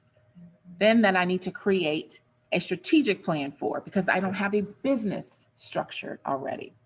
Does that make sense? There's not a fast path through this. There's no fast path. And I always say I work on the dirty side of the business, which is operations. It's like the dirty side of the storm. Nobody wants, it's the guts of the business. It's the people, the process, the profitability, the right people in the right place, doing the processes that make sense. And when you pull the lever down, it's like the casino. Money comes out at the end. People, process, profitability. Strategic plan has people, has a process, has a profitability model built in. It's a timeline. At the end of that timeline, the things that you said should happen, should happen. Making sense? I want you all to grasp the value of it, right? It's okay to get the formula, but I want you to understand the value. Yes? Yes. One hire can change your gross profit by 25, 30% instantly. Placed in the right position, doing the right job, right? Trained. Ooh, how many of you all have training programs inside your business? Ooh, it's painful. Yes? One of few. Okay, two. All right. We train our people. How many of you all think they're just supposed to know what to do when they come on board? Yeah. Like you talked to them, they read your eye, they read, like you're telling me now what my job is, aren't you? I know you are. He's giving me a visual job description, like it's like telepathic. Doesn't happen. And that's where we get into an issue and we start clinking up our strategic plan because our process and our timing is going to be off because we didn't do what? The due diligence on the front end to get it done.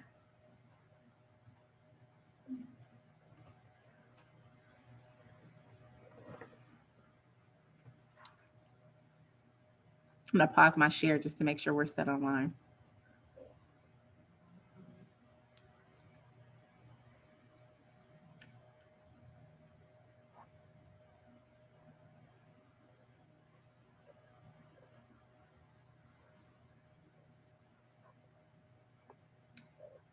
Is that an issue or is that okay? No, I think when you pull it down, Ashley's our next panelist.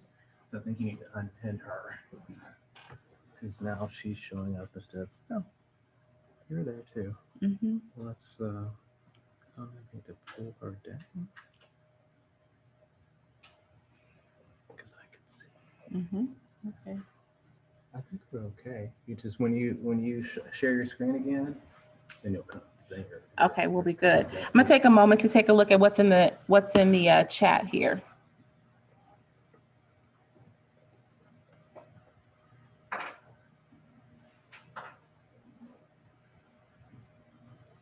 Seeing some great comments here. And someone's asking for, examples of software tools and all that good stuff. And we can provide them with a list of tools. Absolutely. Okay, wonderful. Can you talk about Monday.com real quick? I can. I can. So Monday.com, literally the word Monday.com is the tool, and that's a project management tool. And you can use different templates. It's a way for you to guide your business projects, anything you've got going on in the business.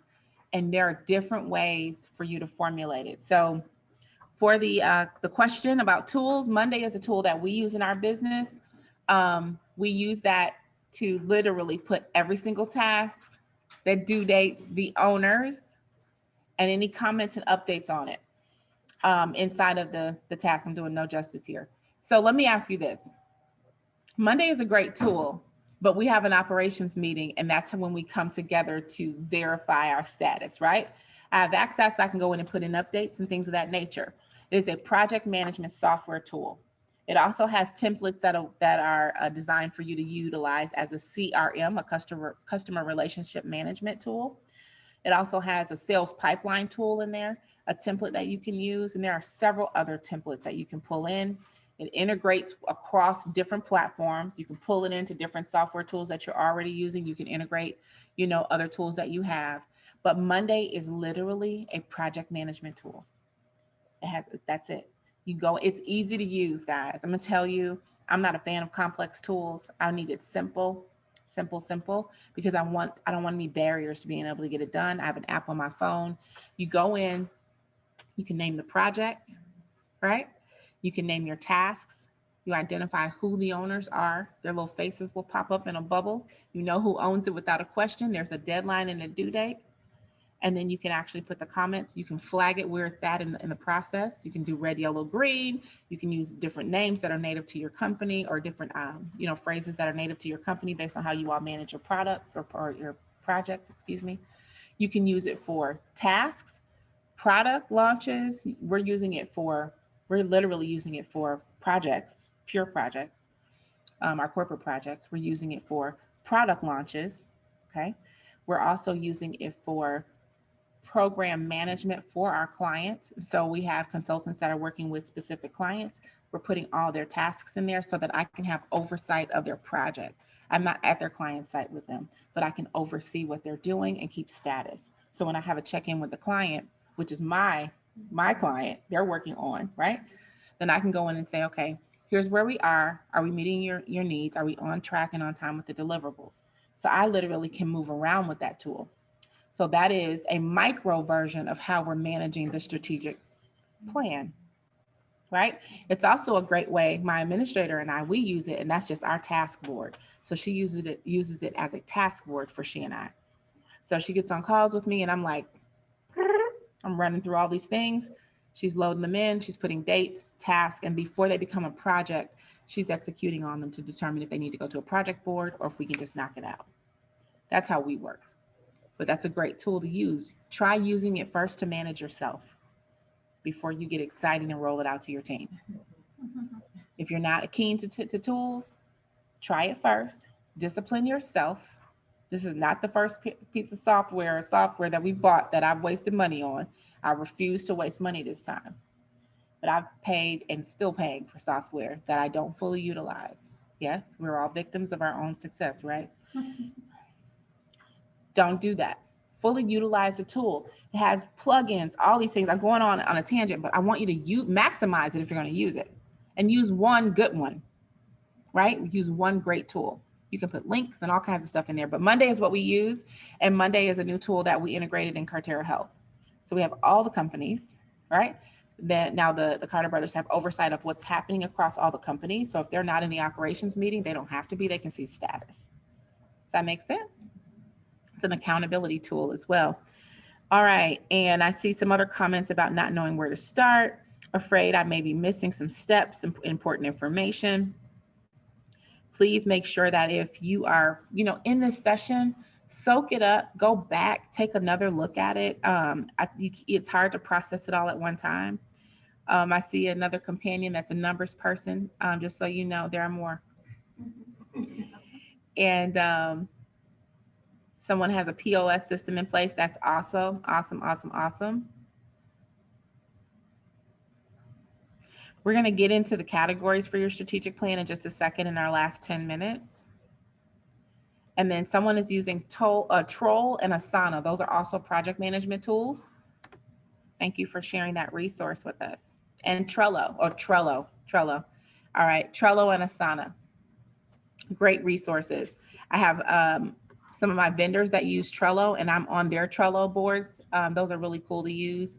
And they keep you in line. And so you may be using something that your client or your vendor is using. Use that, learn their tool, but be native to yours. Make sure you're a master of your own tools first. All right, so here are the categories. Take a quick snapshot of this. I do encourage you to do that. And also, let me just see if I can change the view. Okay, I think we're both pinned. Yeah. Right click on hers and it should be able to. Okay, let's see. Yeah, there you go. Click. And, no, She's not pinned. So she's a panelist, which is why she popped comes up. But she's not, as long as she's not pinned, then you're good. primary. Okay, just want to make sure everybody can see. So we're excited about your next panelist. Ashley Smalls is amazing. So I'm excited about who you guys are going to meet next. But here are the phases, right? Phase duration, 1 to 2 weeks, 1 hour meeting with the CEO and strategy director and facilitator if necessary to discuss information collected and direction for the continued strategic planning. So when I get into the space of starting the strategic planning process, who needs to be at the table? Well, you need to be there. And then you need to think about who those other 2, maybe 3 people are, right? The more people at the table, the more ideas. And if you're not sure about your ideas and your vision, you're going to have a little confusion. So I'm going to challenge you to bring the right people to the table, not just the people that are going to say yes to you. That's a no-no. You need those that are going to rub you like sandpaper and create the iron that you are. Yes, ma'am. Your planning team does not have to be employees or contractors. It does not. People that you're bringing to the table. Mhm. to help. That's correct. And it can be people that understand your business. Okay. And then what questions to ask? Here we go, right? Who is on the team? Who will be the business process owner? We just talked about that project plan. Who owns it? Someone has to own it. The answer to who does not have to be who. Exactly. And fast forward 12 months from now, what do you want to see differently in your organization because of embarking on this initiative? Be clear about the vision and the outcomes you want in your strategic plan. I'm going to jump over to the grid. So take a look at the categories on the grid. The actions, they're listed there on your left, right? Who's involved? And then the tools you need. I'm going to talk really quickly about the tools and the kickoff meeting.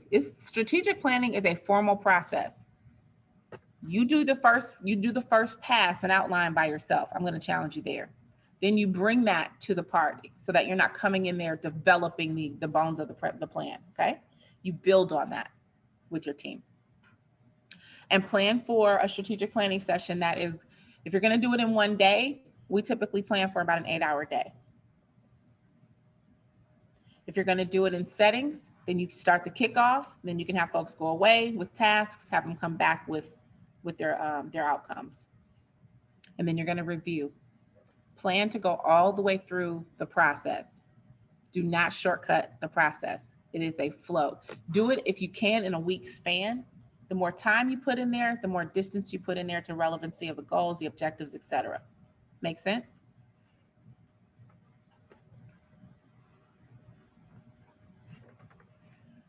These are the steps. Determining the organization's readiness. Develop your team and your schedule. And know your current data. Where are you? Remember, that was the first thing we were going to do. Assess where we are today. Our money, our people, our products, our services. What are our clients saying? What's our pipeline look like? You need all of those essentials. If you have a strategic plan or your original business plan, bring that to the table. We're going back. Collect that mission and vision statement. Am I following through the plan? You need your financial records. How many of you all at the click of a mouse can tap into your finances? Yeah. Yes. I see two head nods. That's a really important conversation. Click of a mouse. I need you to be able to get to your numbers.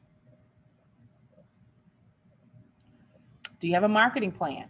That is a part of your strategic planning process.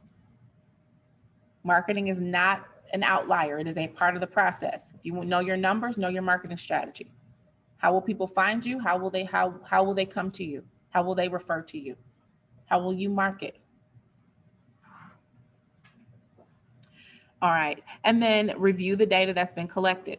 What trends do you see? Right? What does that look like? Take a look at it. Having those extra eyes at the table help you get through kind of those unknowns, right? Help you see things you don't see, help you see trends you don't see.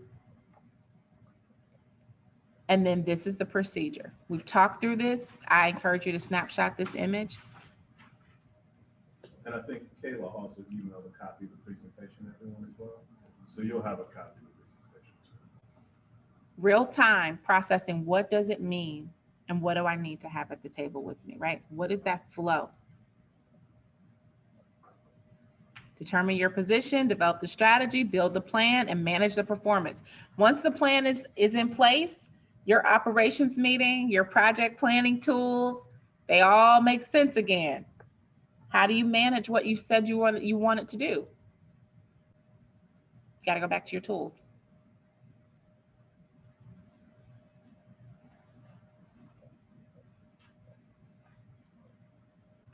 And getting the planning document, utilizing those tools, you build it out. And you can do this in a spreadsheet. You have a template in front of you as well. All of what we talked about. This is the last piece, and I'm going to try to do this in 60 seconds. But I want you all to understand there are different ways to kind of do an analysis of your business. If you've heard of a SWOT, Yes. heard of a SWOT, Yes. it's being honest about where you are in your business and where your threats are. You literally can take this template and list it out for your company. A Prestel or Prestel is a different way to actually do this analysis. I've not used this process, but if it makes sense based on the type of company that you have and the regulations that you need to align with, this may be the better way for you to do an analysis of your company.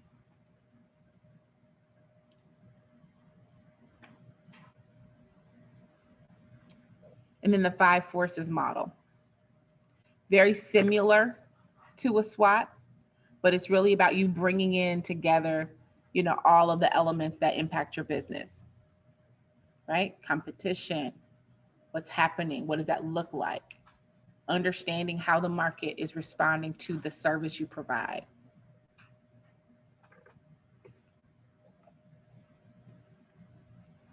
And then these are your items you'll include, move this out of the way, in your written strategic plan. This thing isn't nice to us. I'll move it down here. Yeah. All of what we talked about, all are important. I know, deep sigh. You're gonna get through this, I promise. That's what your coach is for, okay? No fear, your coaches are here. Yes. Should we have at least some of this written out, dealt with before we meet with our coach? 100%. No, well, no. Before you meet with your coach? Yes. Yeah, you can use your framework, use your tools. Go ahead and start it. They're gonna ask you what's your plan. You are bringing it to the table. They don't know. They're gonna walk with you from where you are. That's what you can expect from your coach. They're gonna start where you are. It may take you back some steps when they realize where you are, but they're gonna start where you are. All right? And so I'm wrapping up, but I just want you all to be really clear. The most important piece, I think, is the front end, understanding the how and the why is necessary. Now that you understand that, there's my direct information if you want to reach out, and my email. I'm not sure if you're on our team and we'll be working directly with you, but I just want to say, this process is your friend. It's your friend. You need this to work. You need this to be successful. You need this to see the gains in your business, right? So take it all in, take a deep breath. It's going to be okay. You're going to really appreciate this next break you get. And just know that the front end, which is the why and the how, is the most important piece. And then you can get into execution, okay? Good? Everybody okay? All right, you made it. All right. Thank you so much, Thanks, Kyra. everyone. All right. So now you see why she's our coach, because all that information, we just, you need somebody to deep dive into that. So we're going to take a 5-10 minute break. I know we're running over. Sorry, we're going to take a 5-10 minute break. We're running over just a little bit. I want to mention one thing about, so Kyra said so many big things, but one word that was used quite often during the whole pandemic was pivot, right? So everyone's talking about, how do you pivot? How do we act differently? How do we perform differently in order to survive the new, right? The new normal. And I think that what is absolutely necessary in terms of trying to figure out if you need to pivot, and I think we all need to pivot, is to go through the strategic planning process, understanding what your competitors are doing, understanding how the industry has changed, what your resources are, what needs you have. All of that helps you figure out what your pivot needs to be. So in order for us to survive in the new normal, we've got to understand what the landscape looks like, and we've got to plan efficiently for that. So this piece is a very important part of that process. So with that being said, let's take about a 5 to 10 minute break. We're going to do some technology things, and then we'll be back. Thanks, guys. Hi, Ashley, can you hear me? I'm going to unmute you. Well, looks like I can't unmute you. So can you unmute yourself? Hi. Okay.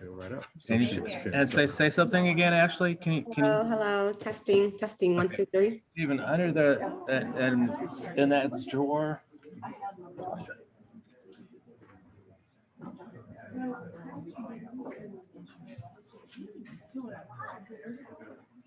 Ashley, can you do a test 1, 2, 3 test? Testing 1, 2, 3. Testing 1, 2, 3. How's that? That's good. Okay, good deal. So Ashley, I think it'll probably be better if you share your screen. Okay. And you can go through your PowerPoints versus me having to do it manually because I won't know when you're ready to. Yeah, that's perfect. Perfect. Okay, so now we're good to go. That was easy. So Yeah, I'll I just sent a question. I want to know, do you prefer that I take questions throughout or at the end? That's a good. So my preference was to do it at the end, but we kind of had questions as we were going along. For sure. It's your preference. Okay. But what you'll see, because you're on the webinar version, you have to stop share in order to see the chat. I see. And so all the panelists that are on virtually, they can't talk, they can only chat. I see. Okay. Then I may wait till the end then, because it may be a little confusing going back and forth. I think that's probably the best idea. Awesome. Okay, well, 5 minutes, we'll get started. Okay, sounds good. and I've got my stuff to introduce her.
All right, guys, we're gonna try to get back seated.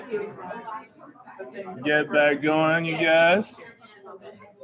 We're at the halfway mark, so we're getting close. So if you guys could go ahead and grab a seat again. I'm glad we're having a chance to network and talk and get to know each other, because that's exactly what this is all about. We will help to hold each other accountable.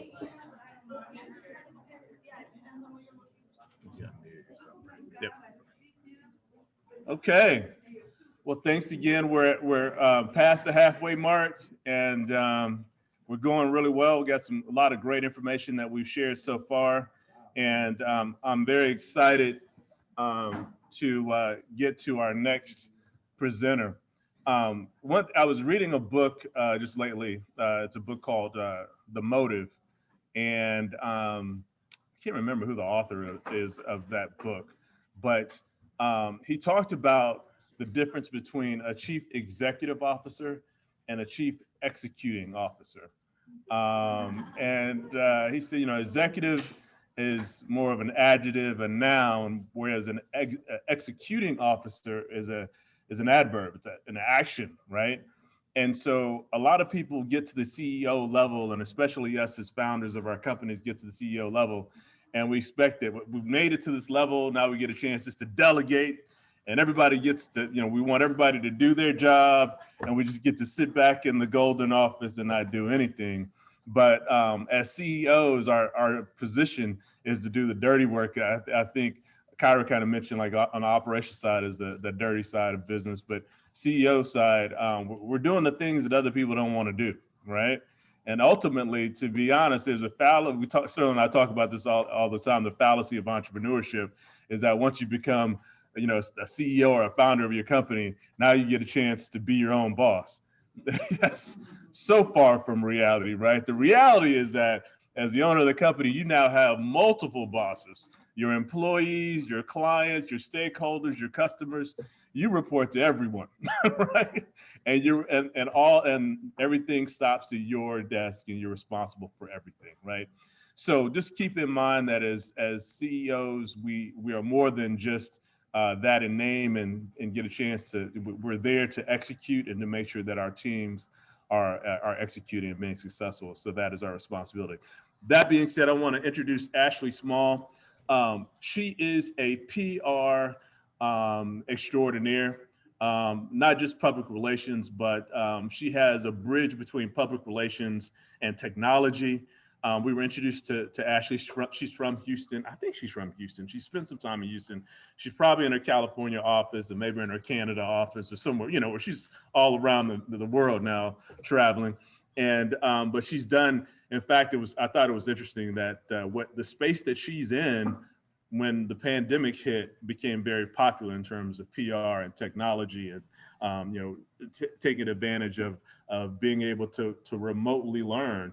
And she was already in that space, so she was in a beautiful space. So she's going to talk to us about branding, about reinventing ourselves from a marketing and branding standpoint. And I'm very excited to have her here to present to us. So Ashley, I'm sure you're going to say some more about yourself. So without further ado, Miss Ashley Small. Thank you. Thank you so much for having me. I am currently in Georgia. So we are identifying new markets that specifically have a high population of diverse communities and have an emerging tech community to expand our company into. And Georgia is our next market after having expanded into California last year. But thank you for having me. I'm so happy to share here. I am going to share my screen if I can. May I have the ability to share my screen? Looks like I'm not able to at the moment. But while that's happening, I will tell you a little bit about myself. I own Medley Incorporated. We turned 12 this year. So I launched the company pretty quickly out of school because I went to school to be a journalist. But as you all know, the newspaper industry has declined significantly. So the year that I graduated was the same year that Twitter was introduced to the market. So in that same year, 50% of newspapers declined. I did get a job at the Houston Chronicle, got laid off after about a year. Luckily, in the meantime, while the Chronicle was kind of slowly making layoffs, I started my own company because I knew that eventually the newspaper industry would no longer be a viable long-term option for me.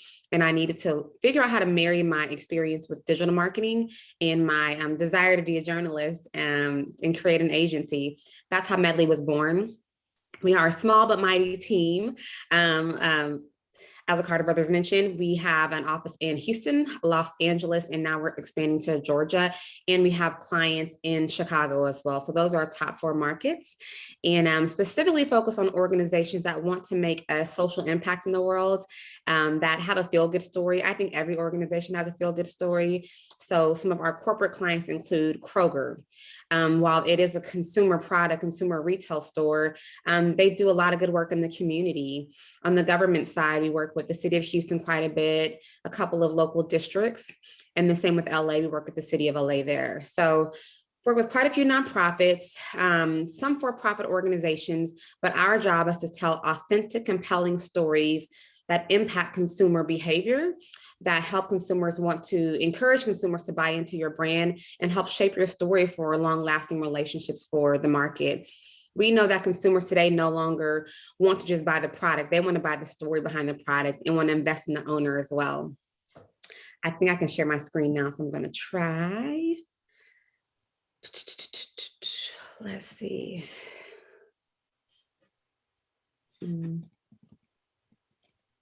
Okay. I'll do this, share here, then I'll share here. Unfortunately, I cannot see the chat. I'm going to try to look at it really quickly to see if everyone can see my slides. I think you can, but just ping me if you cannot. We can see them. Okay, great. Thank you. Okay, so I kind of went through the first slide already, which is telling you about myself. We launched Medley in 2009. I love helping organizations tell their story to today's diverse audiences. Most organizations come to us when they realize their consumers either no longer engage with their product, their service, or their business, or that the face of their consumer is changing. They're wanting to appeal to more multicultural consumers. They're wanting to appeal to more diverse in age consumers, diverse in location consumers. And so most organizations come to us when they realize we have to do something different and we need to do it now. We're passionate about media relations, fascinated by new technology. I think the Carter brothers summarized it perfectly. We do have a background in traditional media. So about 60% of our work is digital marketing, helping organizations launch their social media campaigns, their web marketing campaigns, their Google AdWords campaigns, pretty much anything online. And then about other 40% are clients who really want to garner traditional press. They want to be in television regularly. They want to be on newspapers and magazines regularly. There's still great value in those resources because they still add credibility to the brand, particularly if you're wanting to raise your profile and with our nonprofits, appeal to donors. We are committed to elevating marginalized voices. And so most of our clients that we serve also have a great need to tell stories that otherwise wouldn't be told. So I'm very proud of the social impact work that we get to do through marketing. Okay, so I'm going to minimize my screen here so I can see the slides. So today we're going to be talking about rebranding, refreshing your brand, and when's the right time to make a brand transition and what elements need to go into place into making that brand transition. This is something that I think is important for organizations, particularly whenever you're going through a change within your organization or when you find that your current brand is just not appealing to your current client base, or you need to reach a new target consumer. So a rebranding happens when a company changes its logo, slogan, vision, mission, values, name, target audience, or market. So it could be a number of those things. At our agency, usually what happens is organizations come to us and they realize, okay, what we've been saying is true about our organization is no longer resonating with our target audience, or they'll say to us, Ashley, people don't get what we do. We need to figure out how to communicate what we do a little more clearly, concisely, and in a little more compelling way. And so typically that's when a rebranding happens at our agency. If I were to go in order here, it would typically start with the messaging. So the mission, vision, values first, and then we move into some of the design work. The purpose of a rebrand is to build a new brand identity in the minds of leads, customers, competitors, and partners. And so, it's a great way to bring your position your company so it becomes top of mind for prospects and existing customers. It helps brands attract new audiences, stay relevant, stand out amongst competitors, and improve brand awareness. And I know this is not specifically a sales workshop, but I do want to emphasize how important branding is in the sales process, because consumers of today are no longer as loyal as we were, 10 years ago. Because of the internet, we know that we can find a new set of curtains on Target.com and then go to Amazon and find a competitor for just a little less and maybe a better quality.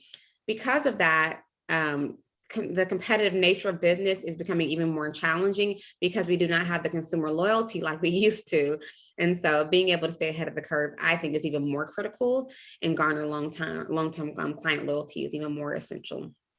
The benefits of rebranding: you can reach a new audience by appealing to a new audience with a new look.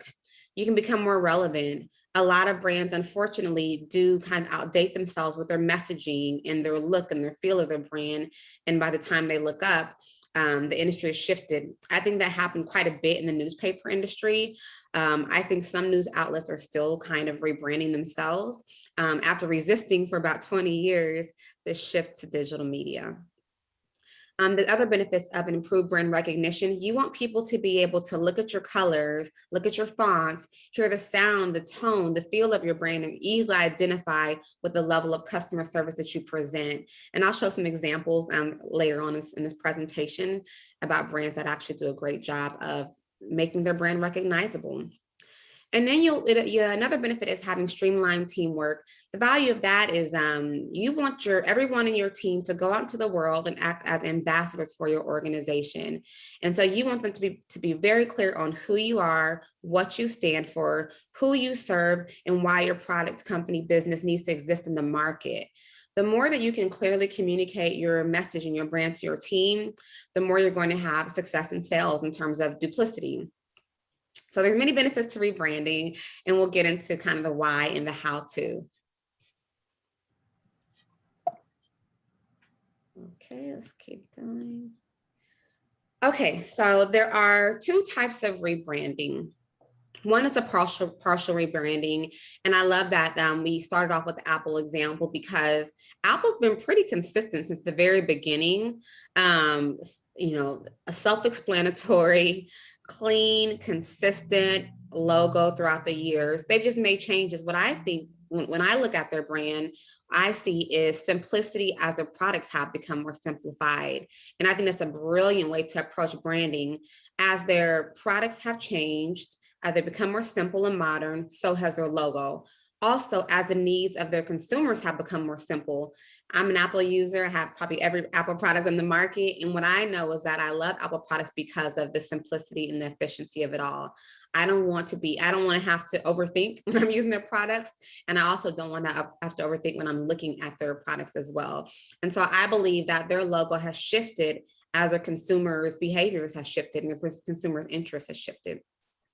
So a partial rebrand is when you decide to add something new to your current brand without totally changing it like Apple did. It's necessary when your company's logo and image have become outdated or there's been a slight shift in your business objectives. Again, Apple has continued to be the premier technology product that wants to make your life a little more easy and a little more streamlined. And then a total rebrand is used when your company has had a foundational shift like mergers, a change in leadership, product overhauls, etc. Your brand needs to undergo a change in brand identity along with your brand mission, vision, and values. Oculus is a little more extreme. So they not only changed the icon, the image attached to their logo, but they also changed the font of their brand text through the years. I think that they kind of went in the same direction that Apple did, which is going for a more simplistic product. When I look at both of the brands, there is a common theme here around simplicity, because today's consumer, we have a million things going through our head at once. And I think our objective as marketers, as business owners, is to make our consumers' day in life just a little easier, one less things to think about. And so when I look at the Oculus first, their first logo, it gives me an opportunity to really dive deeply into what they do. That may be a bit of a distraction. And so again, the simplicity is my recommended model as you look at either building your logo or revisiting your logo. It's kind of like taking the Steve Jobs approach of wearing the black turtleneck and the white jeans and the white, or the blue jeans and the white sneakers every day. Saving his brain power for his work of the day instead of spending a ton of brain power at the top of the day trying to decipher what a logo means. And so you want to, save your consumers some brain power and buy them some peace of mind by being very direct about who you are, what you represent, and how your logo aligns with your mission, vision, and values. Okay, so kind of digging a little deeper here from a rebrand to a brand refresh. A rebrand is the only way to resharpen your brand identity and stay up to date. If you have weighed up whether you need to rebrand and decide if it's not an urgent necessity, a brand refresh could be right for you. So a rebrand is typically focused on your brand identity, and it's a much larger overhaul, such as your company name, your slogan, your visual identity, or brand value. Becomes necessary after major changes to a company or its business model. If you're going to make a rebrand, and we'll talk about this a little later, I think it's a really big decision because we're talking about having to change everything you built for your company, maybe over the past year, 5 years, or 10 years, and banking on the success that this new brand, this new name will actually attract existing customers. You'll be able to move them over and you'll be able to attract new customers. So I think a rebrand is a second resort, only if you're making a big shift in your business. And we'll go over some examples of when it's necessary. A refresh includes changes to an existing color palette, logo, or font style that are subtle improvements on your brand. Keeps visual identity fresh, up to date, and appealing. I think a refresh is necessary at least every 8 to 10 years, possibly more, depending on your line of business. A company like Starbucks changes their logo about every 20 to 30 years. So it just depends. At Medley, we have not changed our logo since I started our company, which is 12 years ago. And what we have is we've created different iterations of it, so different colors. We've also changed our messaging quite a bit. So I would say every 3-4 years, we revisit our values, we revisit our mission, and we revisit our vision for the company. If you look at a brand refresh, I recommend spending more time on messaging opposed to the look of your brand. If you're looking at a rebrand, I only think it's necessary whenever you're going through a big change within your business, because it is, one, very costly. It is risky because you have to trust that, you have to bank on the fact that your consumers will get it and move over. And it's also very time consuming, but we'll talk about some of the differences. Why do you need rebranding? Like I just mentioned, let's talk about some of the differences.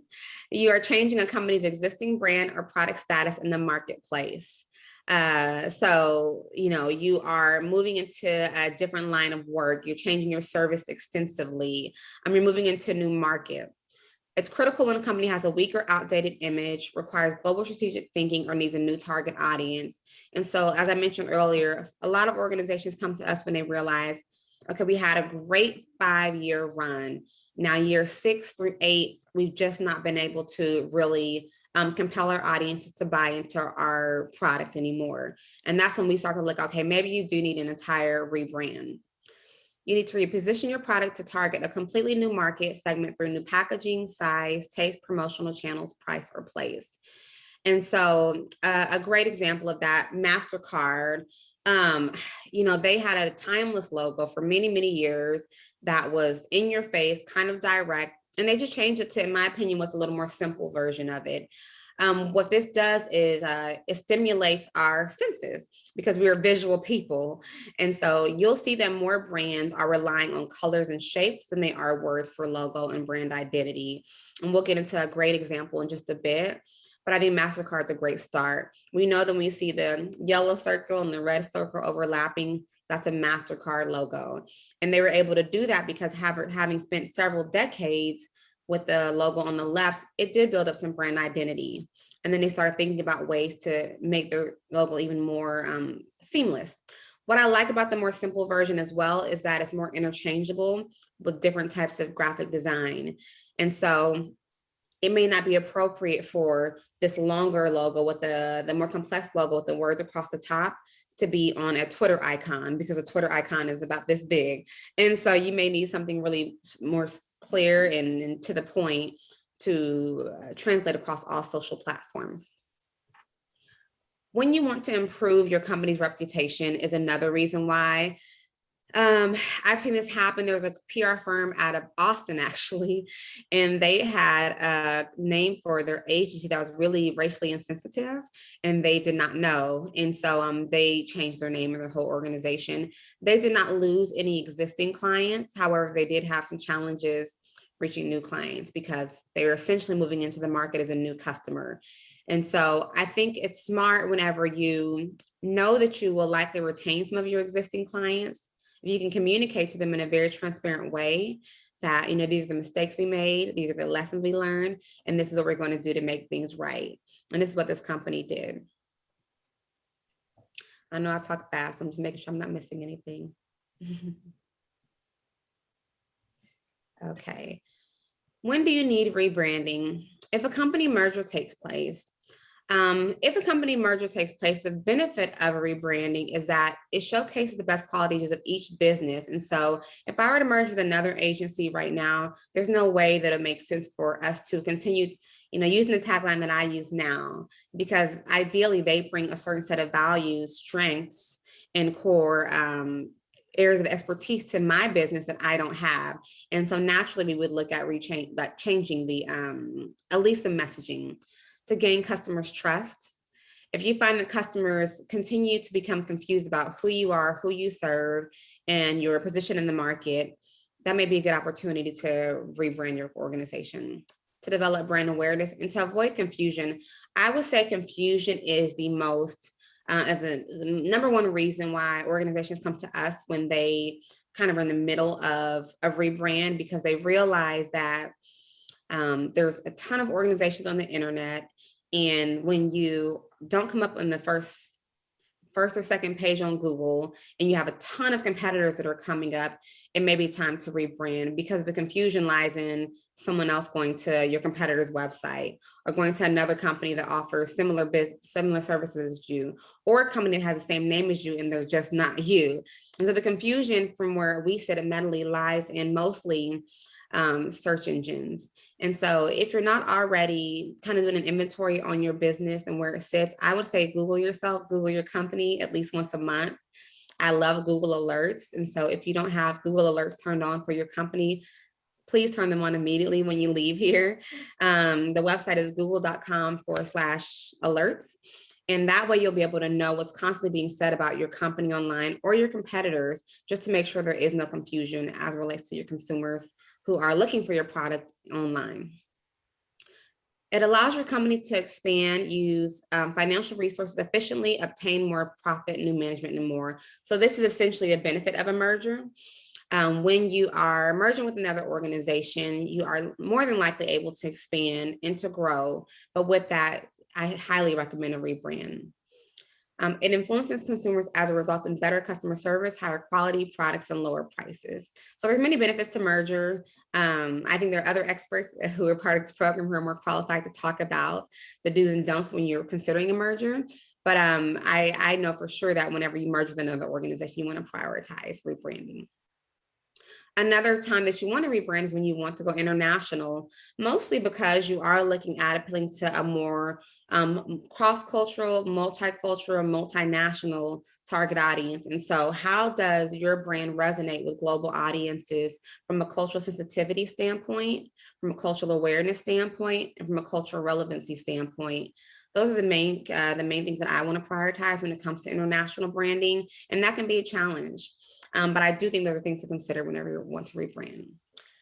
If there's a change in leadership, if a brand changes hands to an outside owner, a new identity is a way to emphasize the transition.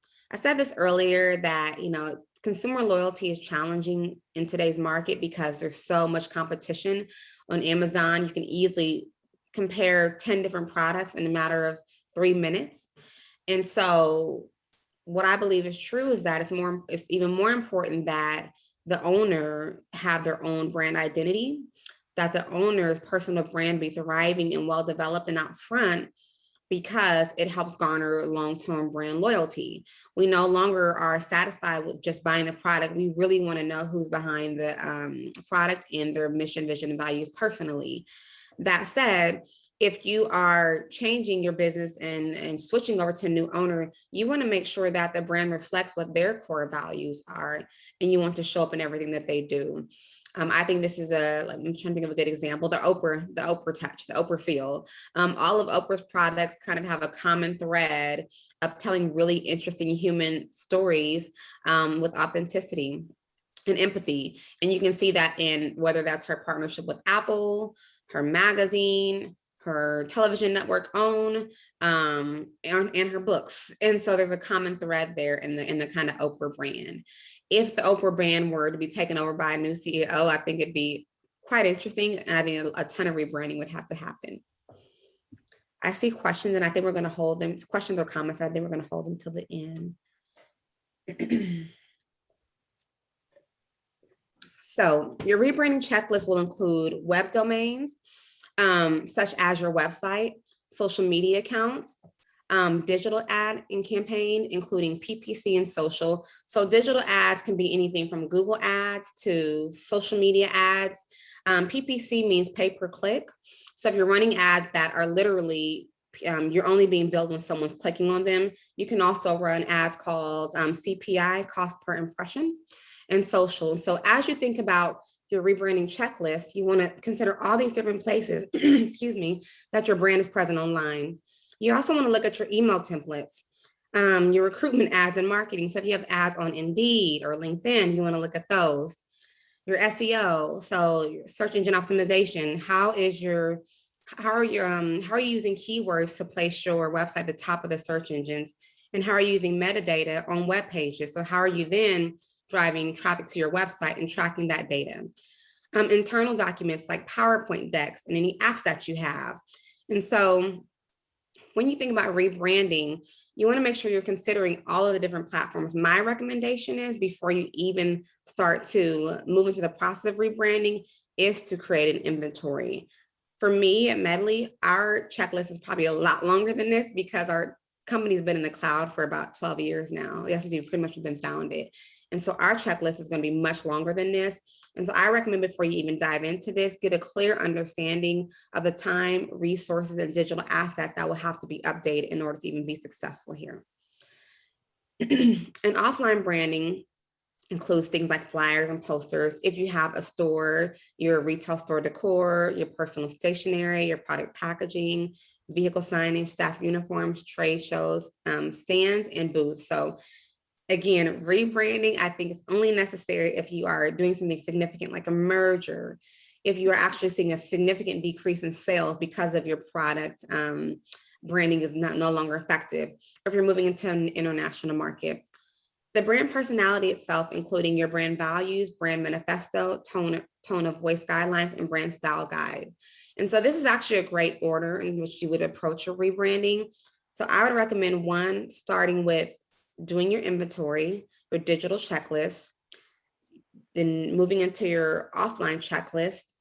But before you move into the brand personality, I would recommend actually doing some market research, whether that are focus groups, surveys, just a competitor analysis for sure, and a brand audit before you even start developing new messaging. We find that organizations, oftentimes, we want to spend a ton of time working on our messaging and revisiting our language, but not really having a clear idea of what our target consumer really wants. And that's where we really want to start. Okay, so the rebrand design process, just looking at the clock. This period helps your agency or brand team get totally immersed in your current brand while carrying out valuable research to give you a deeper understanding of your business context. So in order to do, so you want to start with your competitor research, which I kind of just mentioned.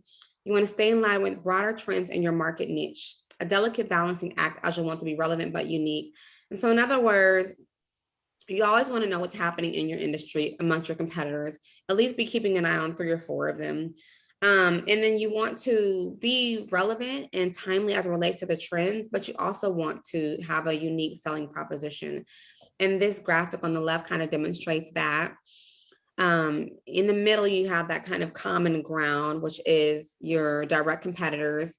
You are targeting the same customer and you have the same solution, but there has to be something that you know that stands out amongst your company.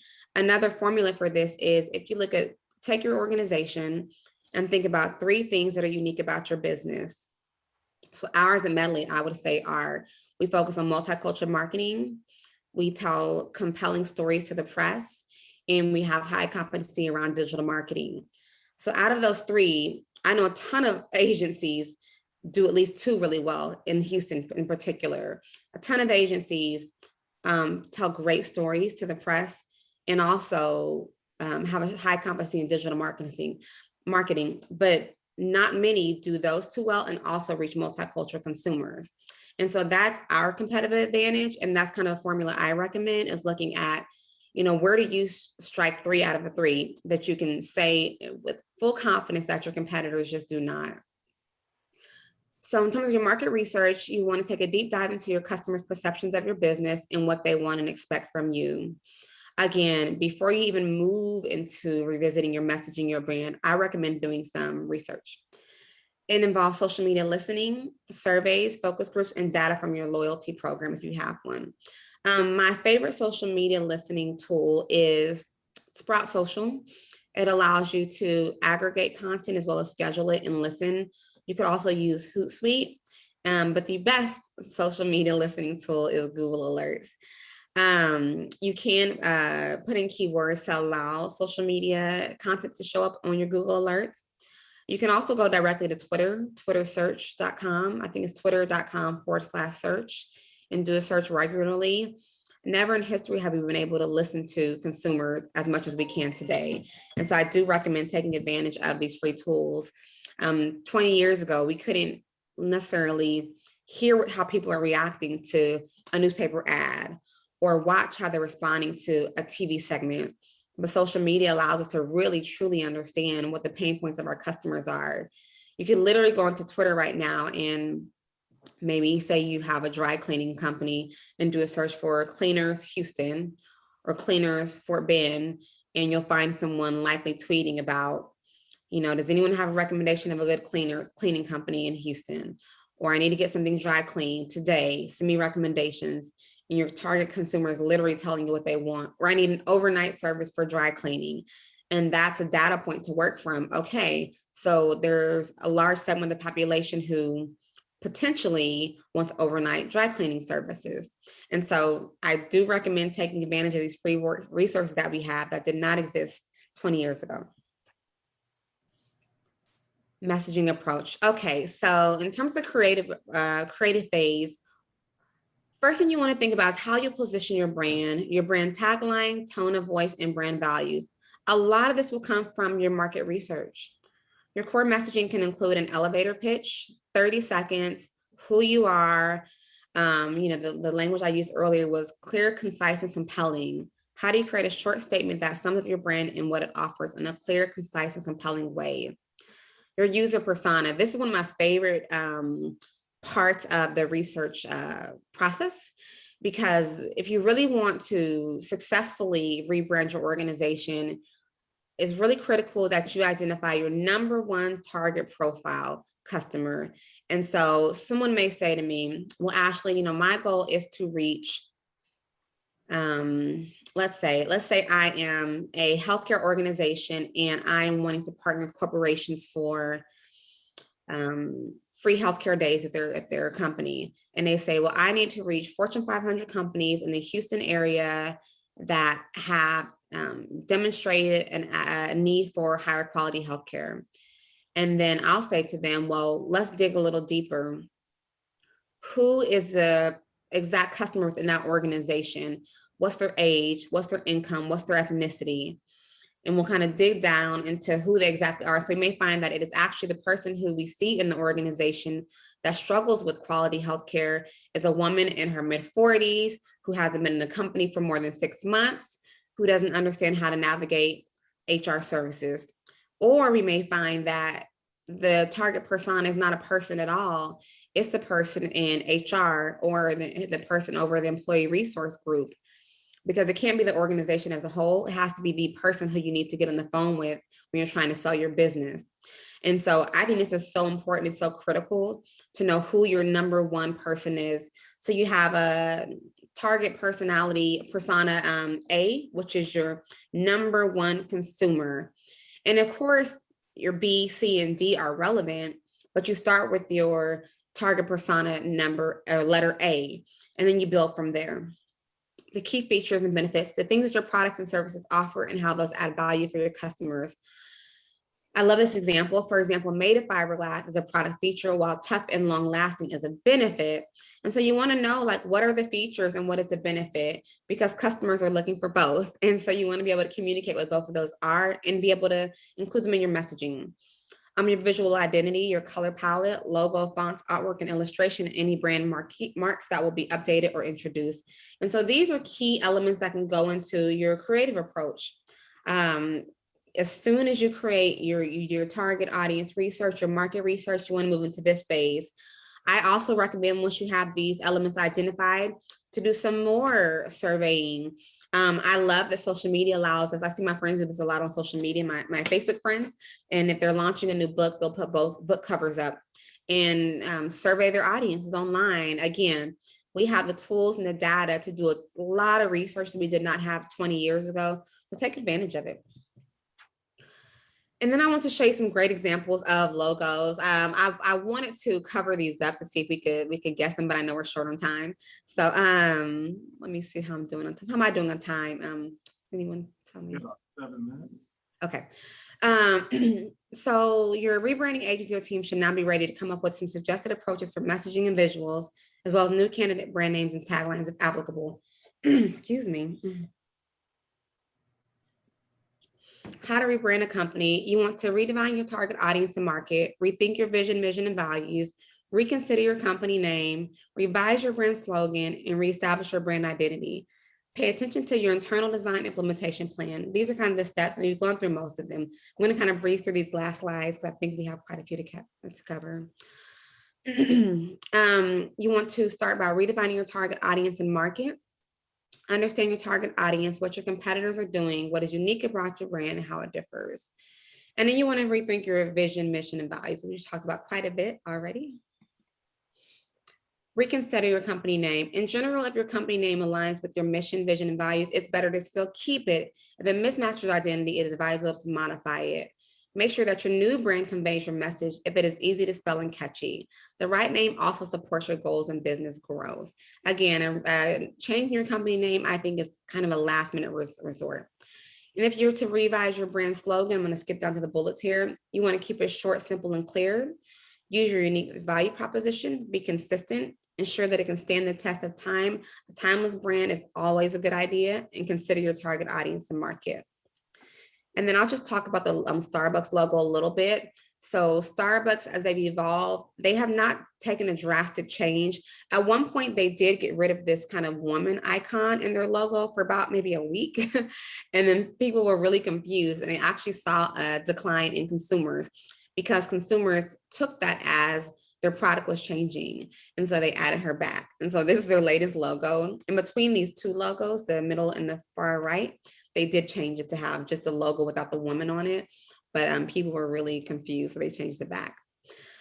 Pay attention to your internal design implementation plan. I want to show you Google's kind of icons because I think they do the best job of brand identity and brand familiarity. Because for me, I'm an avid Google user. I no longer have to guess when I see a Google product. Every one of these products that I see right here, I pretty much understand what they are.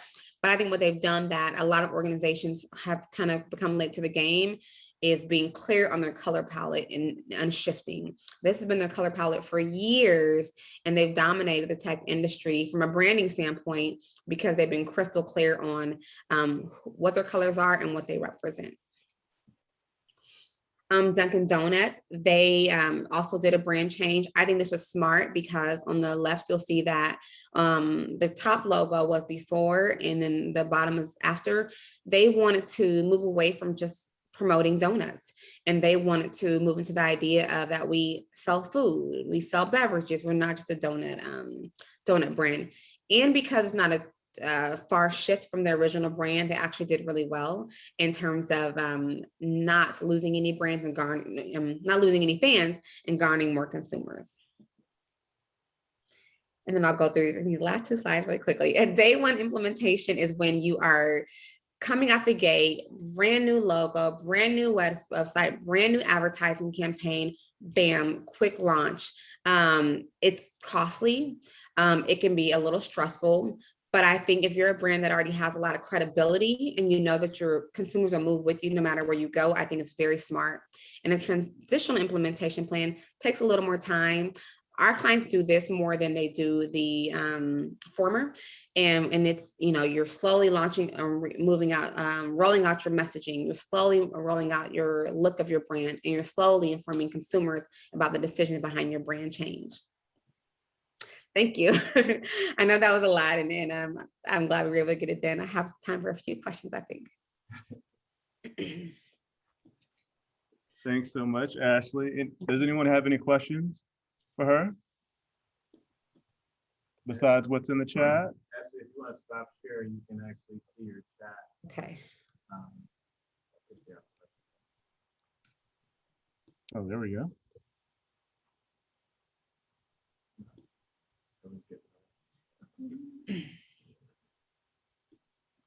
I see someone says, do you have insight to share on branding, rebranding if you're part of a franchise that controls such decisions at the corporate levels?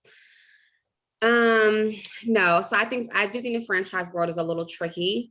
So we do have one client who has is under a franchise, and everything that we've recommended from a branding standpoint, they do have to get approved through the corporate level.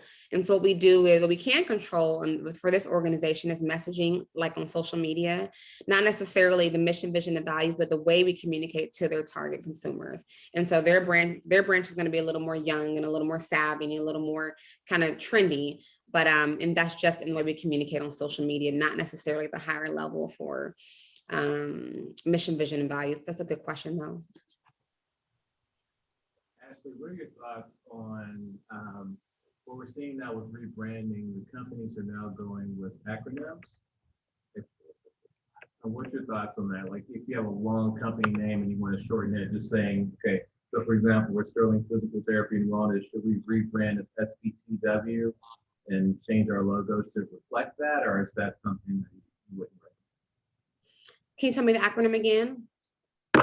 SPTW for Sterling Physical Therapy and Wellness.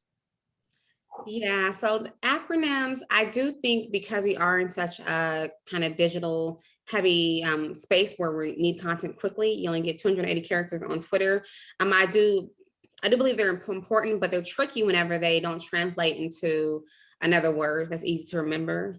And so, like, we have one client, their initials are BOL, and so it translates to bowl, which isn't that hot, but it's memorable. It's memorable, and so I think I think that you want to go full force with acronyms only when it translates into something that actually kind of rolls off the user tongue a little more effortlessly. So I would encourage only using acronyms across your entire brand if it's something that translates into a potential word. Okay. Mm-hmm. Yeah. A few more questions. Go ahead. I was saying there's a few more questions out there on the chat. What if you want to relaunch instead of rebranding? What is your advice on that?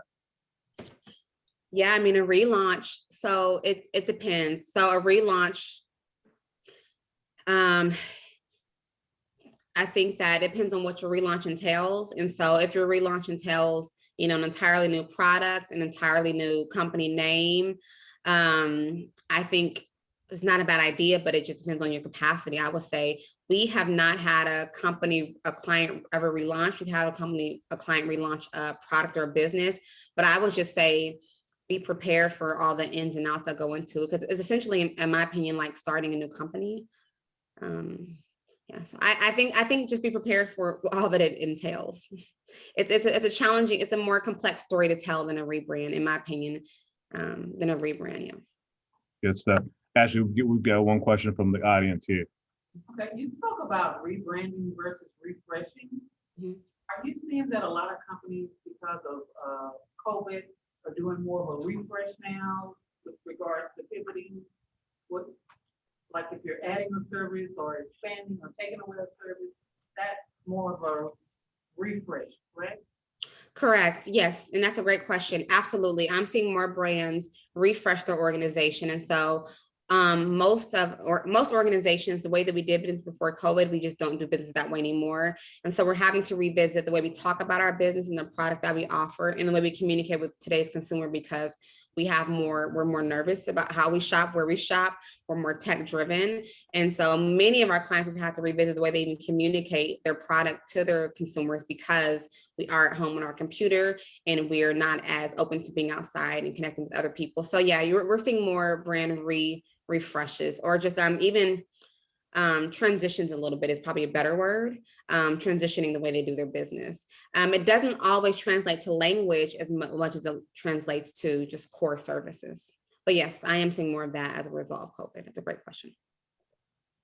Excellent, excellent. I think there's one last question and then we'll close it out. With respect to branding and physical location, what are the challenges or your advice if a business decides to move location to an affordable space to save on rent? I'm looking at the title, Yeah. the question with respect to branding physical location. I kind of think that we're in an era where today's consumer expects transparency. So I think it'll be important to talk to your consumers about the change and why, whether that's through a newsletter or through a social media post. And then ensure that you're updated across all of your social media platforms, Yelp, Google listing, etc.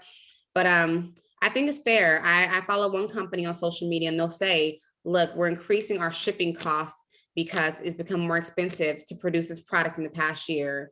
And so we do expect transparency. I think as long as you communicate the why and make it easy for them to access your location, I think it's a reasonable update to share with your consumers. Excellent. Well, Ashley, thank you once again for plugging in from Georgia, right? I didn't throw that state out there. I know you're all over the place, but Georgia is where you're at the moment. Congratulations, really sincerely on all of your success. We're excited to grab a little bit of your time to share with our constituents here. So thank you so much for a very productive and very helpful presentation. Thank you. All right. So let me figure out, let's remove the pin. Okay. So I'm assuming that should show me now. Okay, perfect. All right. So just to add one little thing about rebranding and branding and that kind of thing. One of the things that Sterling and I learned through business, so sometimes when you start out your business and you create your logo, maybe you did it yourself. Maybe you had a family member that did a logo that said, yeah, I could do logos. I can hook that up for you. Presentation is everything, right? And people are going to see your logo and your website before they ever see you. In this current time frame, it is so easy to review a website and look at Google reviews and all these things before they even pick up the phone and call you, that you never have an opportunity to sell yourself before they've already made a conscious decision about who you are. And the logo and the way that you present yourself online is essential. So if you design the logo yourself, unless you're a graphic designer, you may need to rethink that. There's no problem. There's not an issue with redesigning your logo, coming out with a fresh look and things of that nature, but it does make a difference. So I would advise you guys to find a professional that does this on a regular. Make sure that your logo represents your brand and what you want to bring to the market. And things that Ashley mentioned, like color, font choices, all of those things really do make a difference, especially depending on the type of company you are. It has to make sense for that company. So there's a lot of thought that goes into those kind of decisions when there's a graphic designer involved. So just think about that. All right, so we're going to take a break. Let's do about Sir, I know you're our last presenter. Do you need the full, you give 5 minutes, 10 minutes? What do you think? Let's do 5 minutes. We may even finish up a little early depending on how we go. And we're on the last phase, the last leg. So thank you guys so much. We'll take a break for 5 minutes.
All right, guys. We're Okay. gonna get back started again.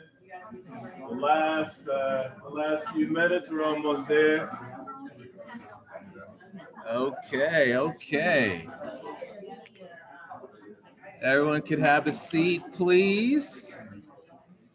Hopefully all of our team virtually is online. I'm gonna put my readers on so I can actually read. All right, guys, if y'all can have a seat, we can get back started again. So we can let you guys, we didn't bring lunch today, so try to make sure that we get by 12, so you can go get lunch. And it's one of a few days right now where it's not raining, so we want to Yeah, take we advantage enjoy of it, it. so, We want to take right? advantage of it, right? Okay, great. So our virtual team is back. Tomorrow said that they're back online, so we're going to go ahead and get started. I'm going to share my screen. Oh, well, a couple of things real quick before I do share my screen. Rocketbook. I don't know if you guys have ever heard of Rocketbook. I know some of you were saying that you're still a note taker and you take notes. Well, Rocketbook has an erasable pen and it's an erasable pad. And if you look and see here, there are barcodes on every page. You can actually take a picture of the page on your phone. It automatically uploads into the cloud, and it then becomes a cloud-based document. And so what you can do, it's really cool. So I still love to take notes because that's how I process things. So I take a picture of it, upload it, I categorize it. So my to-do tasks are in one folder, you know, my plans are in another folder, things to do, all that kind of good stuff. So just a tool for you guys if you love still writing things down. Try Rocketbook, Rocketbook. So a great tool to utilize. So it's kind of tech savvy right there in the middle. So, all righty. So we're in our last class of the day. So we're almost there. And this one actually is going to be pretty quick. I promise you I'm going to make it as quick as possible. And the reason why is because everything overlaps. So what we're going to find is that everything that we've been talking about today all mirrors and it talks to each other. And so without further ado, we're going to jump into the ideal customer profile. And then we'll also talk about how to develop a marketing plan. So let me get to my slideshow mode.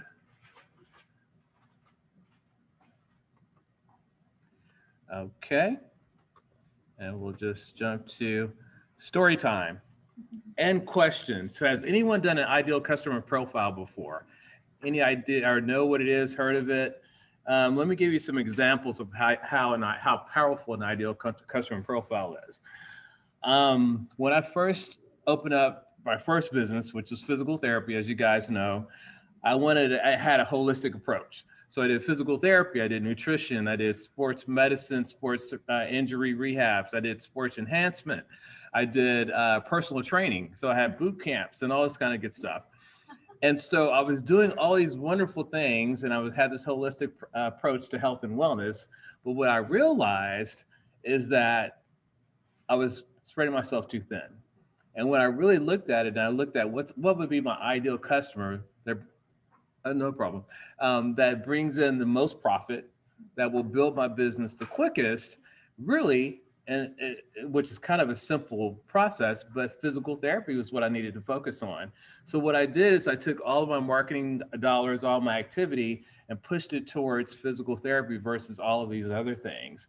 And so even though we have this holistic approach, what we found was tremendous growth happened when we started focusing on our ideal customer.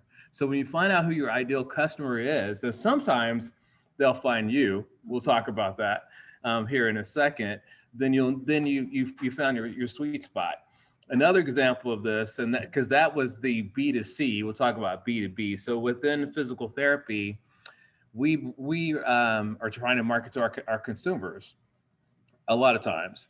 When I started out the practice, I thought the thing I needed to do was market using print ads, using social media, using radio commercials, doing all these things in order to try to get customers in the door, and also marketing to physicians. But what I realized when I talked to my twin brother about what's my ideal business profile, which is kind of the same, is really the goal was for me to market to physicians, because physicians can refer several patients at a time, versus if I market to the masses, they may not have pain at the time when I'm marketing to them. But if I go to an orthopedic surgeon, or I go to a pain doctor, he's dealing with patients that have pain all the time. So therefore he can funnel patients to me on a regular basis. So I then found out that my ideal business profile was doctors and not necessarily directly to consumers. So if we know what our ICP is, it changes completely how we market, how we do business. So going into the actual slide, ideal customer profile is a categorical description of a customer that would benefit immensely from your offering and provide you with significant value in exchange. So it's not necessarily the person that's coming to you all the time, because that may not be the person that gives you the most profit. It's trying to find that ideal customer that you can benefit them, but they also bring you value, and they bring your business value. And so this can be a B2B startup or business to business type of profile, or it can be a business to customer type of profile. So I'm not going to go through all the steps here, because we really kind of talked about it in those examples there, but your ideal customer can be very, very powerful. Okay, so we're going to talk about 4 different things next in regards to, even when you have an existing business, why is it important for you to have an ideal customer profile? And there's 4 reasons. To focus on resources on high quality leads. And we talked about that, right? So instead of me spending all this money, what we call a shotgun approach, marketing to everyone and everybody, I realized that if I could focus just on marketing to doctors, now I have a much more focus. I can put more dollars into that one area, and I can get a bigger result. Meet sales goals more consistently. Of course, if we're marketing in the right way, we found our ICP, then our sales are going to increase in the right way. And then extend the average customer lifetime. Increase the customer base and the lifetime of that customer. We'll talk about that, because if you're actually marketing to the right person and you're providing them value, then they're going to stick with you for the long run. Versus if you have someone that really doesn't fit your profile, they may not really buy the service or stay with the service because they really don't need it. And then last thing, and definitely not least, is get more referrals. A perfect example we talked about was how to get more referrals there. Okay, so real quick, just some definitions there. Focus resources on high quality leads. The more specific your customer profile is, the more targeted your sales and marketing initiatives can be. So that results in attracting high quality leads, which of course brings more value to your business. You're meeting sales goals more consistently by dedicating your team and resources to high quality leads. You waste less time and money pursuing the wrong leads. Under extend average customer lead lifetime, creating an ideal customer profile allows SaaS companies, and we can go into that a little bit later, to streamline customer onboarding and reduce customer churn. So if you're trying to figure out how to market in the right way and produce the most results over an extended period of time, then you want to make sure you find the right client. And then of course, getting more referrals. Since ideal customers derive real value from your product or service, they are generally happy to recommend you to other potential customers. And guys, when we're talking about marketing and growing your business, if you're not working on trying to get repeat customers, then something's not right. If you're not turning your business, your customers into raving fans, then you're not doing the right thing. Because we want to make sure we're focusing on what we call the low-hanging fruit. If they're already customers of you and they love what you're doing, then you need to get them to go out and promote for you, because they'll do it. You just have to ask. So make sure that you're doing the right thing. You're treating them right, so they'll in turn take care of you and tell everyone about you. Yes. What is SAAA? I guess it's a company that basically handles marketing and promotions, and so it's just approach to doing marketing and how those companies do it. Okay, so how to create an ideal customer profile. So the first thing you want to do is you want to describe what your ideal customer is to you. And we're going to do that in a second, because you have your ideal customer profile worksheet, because I believe in you having something to take home with you that's tangible. But once you've done that, and we'll do that in a second, we're going to, when you leave here, you're going to interview your most successful customers. So who are your most successful customers? The ones that give you the most money, that stay with you the longest, the ones that are happy, completely happy with your services. You want to talk to them and ask them, okay, tell me a little bit more about who you are, because you want to know who they are, because that's going to define who you should be targeting to. Ask them what they love about your business, because you want to make sure that you're focusing more on the things that everyone loves versus what it may not even be what you love to do, but it may be something else that your customers or your target audience needs. And so you want to find that out. And the interview process is really important. And then you want to identify those ideal customer characteristics. Fort Bend Chamber has one plug for them. They work with a company called Axiom. And what Axiom does is that, say you have a list of your customers or your previous clients that you worked with. If you have their addresses, really, I think they just need the address, their residential addresses. But I think if you have the name or residential address, that's all they need. What they'll do is they plug all of, say you have 300 clients, they plug them into this system, and what it spits out is what age category they're in, what their household income is, what their buying habits are, what their occupation is, all these different things. And what happens is that if when you look at this database of 300 customers, you start finding out that, okay, my ideal customer is age 30 to 60. My ideal customer has an income level of 40,000 to 75,000, and maybe even smaller than that, right? My ideal customer is maybe female. Or my ideal customer, Carrie was giving us an example earlier that she found out that there was what was it? It was a dog grooming company, and what they determined was that most of their clients drove Lexus for some reason. And so they went to the local Lexus dealership and started advertising at that dealership their dog grooming business. So it's a great tool to use. Not saying you need to use the Fort Bend Chamber system, but it's a perfect example of how what we can do is we can take our existing customers, look at their characteristics, and determine if there are characteristics that are relatable, that actually match. You start seeing patterns, and those are the patterns that you want to look for. And then, of course, once we have all of this information, then you fill in the template and you complete your ICP, which is what we'll do a little bit later. Okay, so things that we're going to be writing down and things that you're going to be looking for in your ideal customer. We've already kind of talked about it. Geography, where they're located. You know, what revenue they have. If you're looking for if your customer is a business, you're looking for the type of industry. You know, how many employees, how much revenue does that business bring in annually? All those kind of things that you want to be looking for. What we have here is 7 traits that you want to basically kind of make sure you're measuring. Are they ready to buy? Are they keen to buy your product? Are they able to buy your product? Are they skilled? Are they likely to have the in-house knowledge to make successful use of your product? Is it profitable? And then last but not least, which I can't see it. Growing and networking. There you go, growing and networking. I appreciate that. So those are things that you want to look for in your ideal customer. Okay. And I'm just going to move this down a little bit because it's really getting in the way. Did I?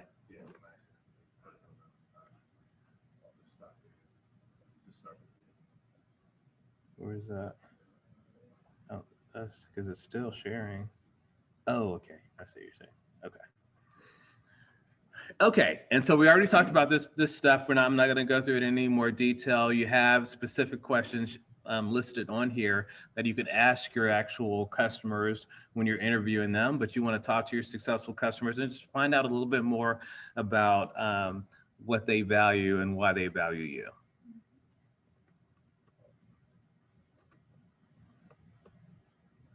And then what we can do is we can start characterizing, finding out what the characteristics are, what that pattern is for your ideal customer profile. And then once you have that, Then what we create is what you see over here to the right.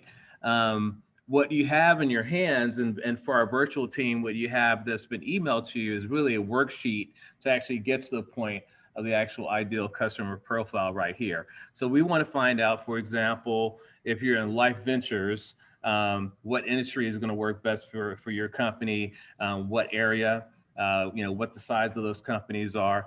All these things are going to really, really help us, because what we're going to talk about next is developing a marketing plan. It all starts with having your ideal customer profile. And it saves you so much money and time if you know this and ahead of time, and it just makes everything significantly better. Okay, so one other slide before we go into the actual worksheet portion. And this is talking about different ways to define and improve your ideal customer profile, because as we know, a lot of us are already in business. All of us are in business. So what can we do in order to improve what we already have? And one of the things that you can actually do is review your customer complaints, right? And it's something that we never want to do, but you really want to find out why people don't like and what they don't like about you, because that's the only way that you can improve yourselves. I love it when I have clients that come to me and complain about something, because then you have an opportunity to fix it. Because it's the ones that don't complain and just never come back that's the bigger issue. And those are the ones that don't complain, they don't come back, and then they tell everyone else about what they didn't like about your service. So, encourage feedback and find out what's going on so you can improve upon that. The next thing is examine your web traffic. This is really, really kind of key, because what you can do is you can find out the behavior of your customers. A perfect example of this, what I found out, and you guys probably will find out the same thing if you haven't already, is that most of my clients were spending more activity on the About Us page, finding out who we were personally, than they were by far finding out what services we provide. Because at the end of the day, most of your customer base really want to know more about you and who they're working with and who they're doing business with. So guess what we did? We spent more time focusing on professional photos for our About Us page, making sure we told a compelling story, so that now when we know that they're all going to jump on the page and say who these people are, now we have a great compelling story with amazing, beautiful pictures that really tells who we are as a company, as a practice, and then they want to do business with us because they know who we are. So you want to kind of find out when you're examining your website traffic, what are they looking for? What's going on? What are they searching on? What blog post, if you're a blog poster, which ones are most interesting to them? What content do they like? So you want to look at those things. Of course, look at your financial data. We talked about this earlier a little bit, but if you have certain clients that bring in more profit, more revenue, then you want to focus, and that should be your ideal customer profile, of course. So we want to focus on the businesses that bring us the most revenue. And then dig for patterns in successful sales.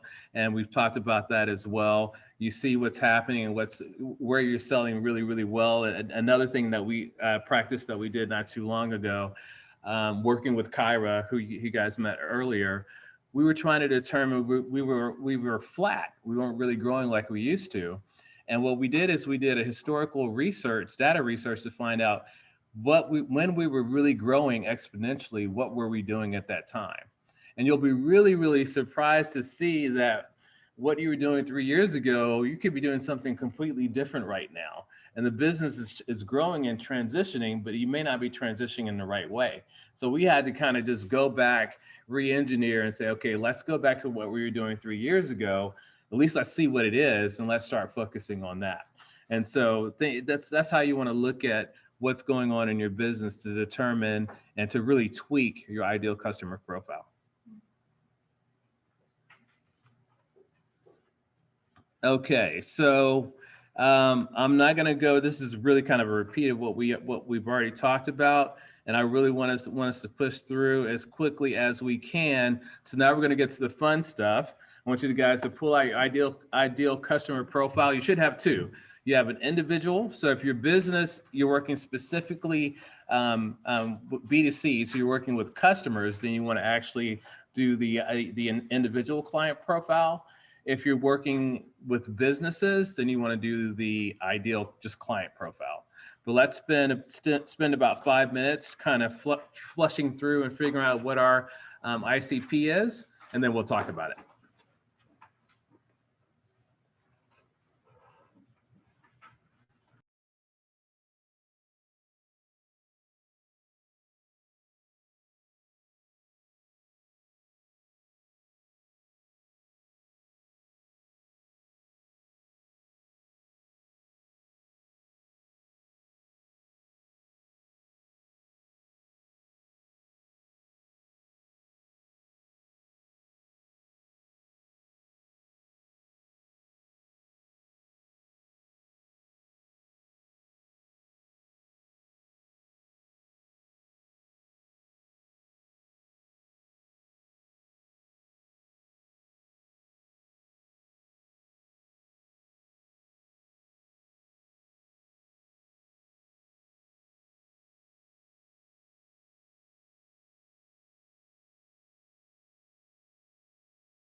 Okay.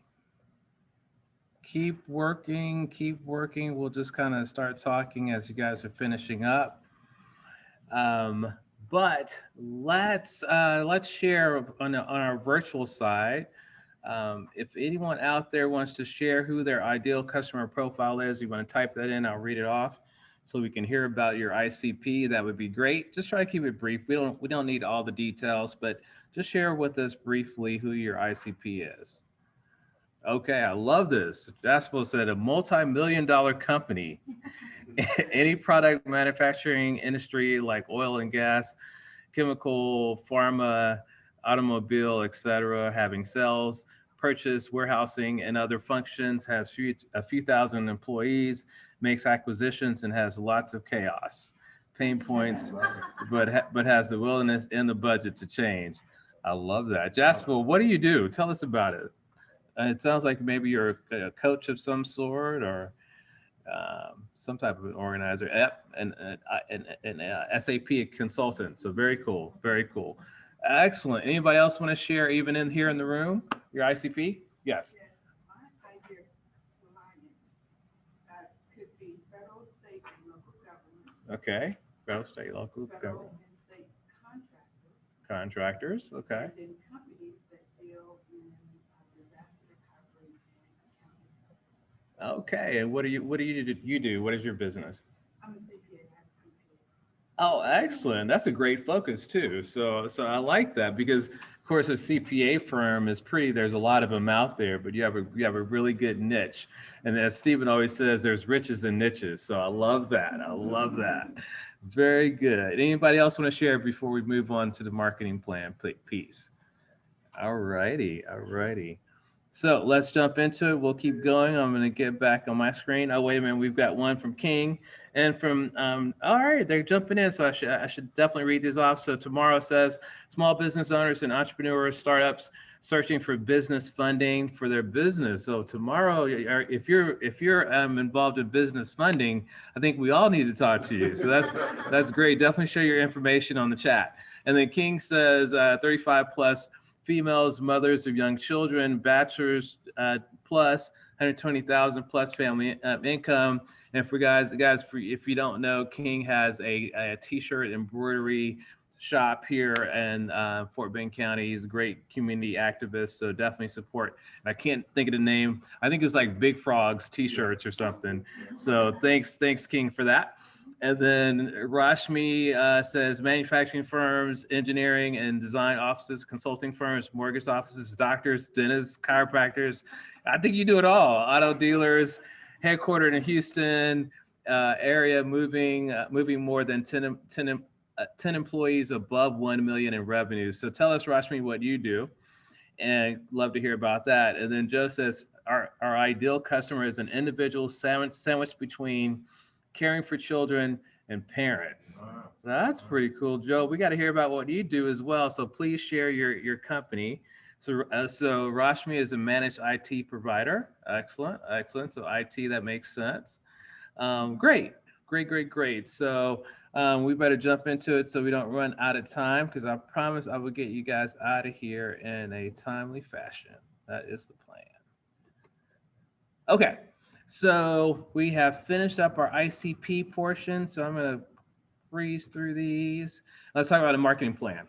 So of course, the most important piece of a marketing plan is knowing who you're marketing to. And that's why having an ideal customer profile is so important. That's absolutely the first step. So you can see an effective marketing plan should help you with, one, narrowing your focus, picking a niche where you can dominate and build your expert reputation. And you do that by knowing what areas you should focus on by doing the ICP. It helps you to refine your goals, keeping your outcomes realistic and achievable.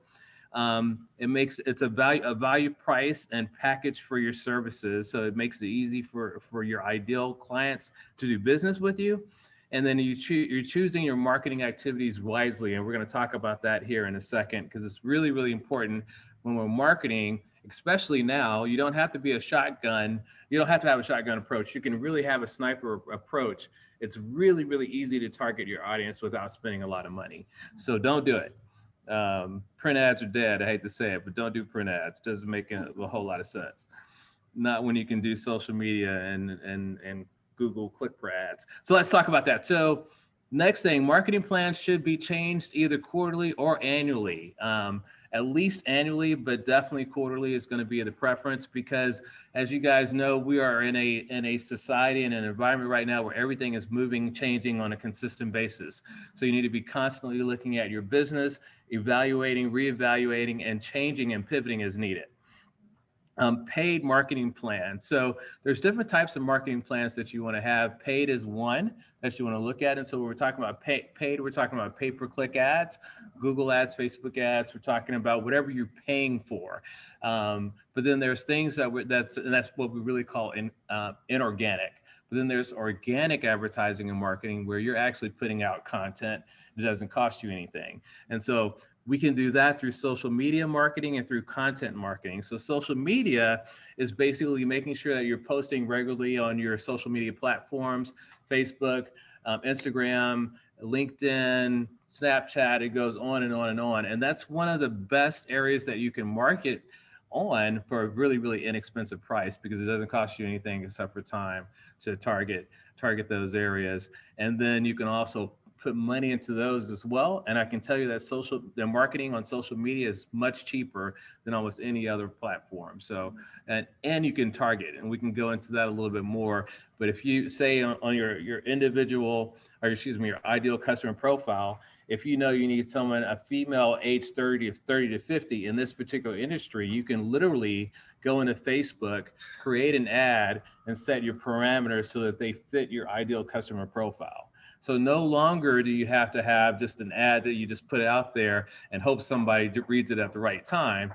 You can literally target this to someone who fits your audience, and then you can do retargeting. So if someone puts in physical therapy in this area, even if they don't find me, my ad will now start following them everywhere they go. So those are the smart ways we can actually really market and advertise in the right way. And then like we talked about, content marketing plan. That's your blogs, that's your things, content that you're writing and you're putting out there to make yourselves the industry experts. It's really, really, really important to do that, and it doesn't cost you anything except for you sharing knowledge and sharing your time.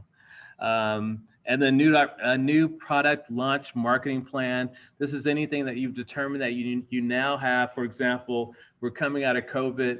We were just talking about this earlier. Now we're doing business different than we've ever done it before. We may have to do a refresh or rebrand. And this is this is what Ashley was talking about earlier, about how to launch that new product. So you really have multiple different types of marketing plans that you can do. I would really recommend that you do them all. I have a marketing plan template, just like we have all these other worksheets. It's 17 pages long, and I didn't want to kill you guys with or the trees with paperwork, but I'll email that to you a little bit later on this afternoon, so you'll have it. And you can just write in and just write all the things that you need within that. You'll have it available for your reference. Okay, so developing a marketing plan, again, knowing yourself, knowing your market, understanding your customers. That's your ICP. We want to do a performance strategic analysis. I can't even get it out. We'll talk about that here in a second. We're going to set marketing objectives. We're going to set real goals. We're going to come up with a strategy, and then we're going to target new customers and position your business towards that strategy. And then we're going to actually create the plan and then monitor, manage it, and reevaluate it. Okay, so we're going to skip right over step one because we've already talked about that. You just want to find out who your customers are and how to target them. Step two, I think Kyra talked about this, and we all probably know the SWOT analysis. It's really, really important for you to know your baseline, for you to know where your company is right now. That way you can determine where you need to go. So what you want to do is a SWOT analysis. That's just analyzing what your strengths are, what your weaknesses are, what opportunities there are out there for you, and then what are your threats. And looking at all four of those areas, that helps you to determine which direction you want to go. So knowing what your customers need and then knowing what your SWOT analysis is going to be very, very vital in creating the ideal marketing plan for your company. Okay, so I think it was Kyra that talked about this. This is where I love all the overlap is going on. So we want to make sure we're setting objective goals that are smart. They need to be specific, measurable, actionable, relevant, and time bound. So what does that look like? If you're going to advertise, we want to make sure that those advertising dollars, you can track it and you can make sure that the outcomes are what they need to be. So if I'm spending $1,000 a month on Facebook ads, I should have a measurable goal. I want to have 10 new clients every month for the next 3 months. And you should be tracking that. And if you don't hit those goals, and those are measurable goals, then that means that you probably need to do something else, or maybe you need to tweak it in some way. So we want to make sure that those goals are smart. Okay, and then the actual strategy. So we know what our goals are. We know what our ideal client base is. We know what step 2, and we put all those together to determine what your strategy is going to be. How are you going to go about doing this? And so we talked about the different ways you can do this. You can market it in several different ways. You can do paid, you can do social media, you can do contact marketing. But whatever you decide to do, that's going to be determined in the strategy segment of your marketing plan. So that's step 4. Go back.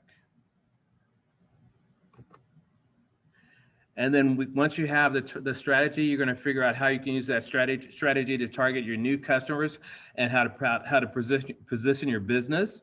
What opportunities are there in your business to sell more of your existing products or services, introduce your existing product range to a new customer group, augment or improve the existing product offer, or move into a new market with a new product offering using the skills within the business.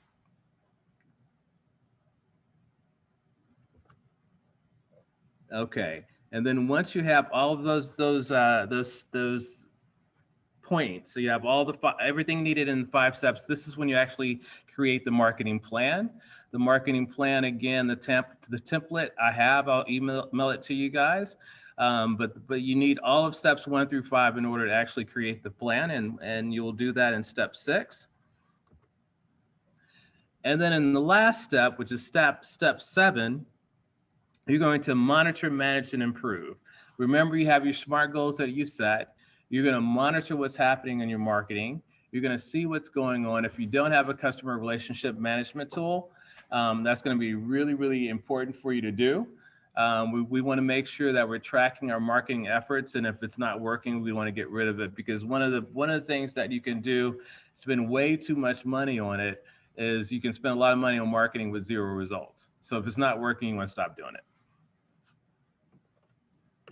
And that was quick and dirty. I think we did well. We have about 10 minutes left. So I'm going to go ahead and stop share. And I want to give you guys an opportunity to ask questions. And Jo says she owns an assisted living facility, so very good. Any questions on the ideal customer profile or on how to develop your own marketing plan? Any questions? And for our virtual team, if you want to put it in the chat, we can answer those questions as well. I know it's the end of the day. Everyone's probably a little tired. Yes. Can you go back to that SUPERB acronym?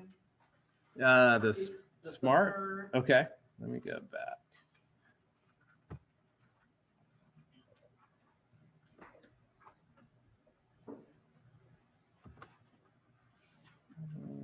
Okay.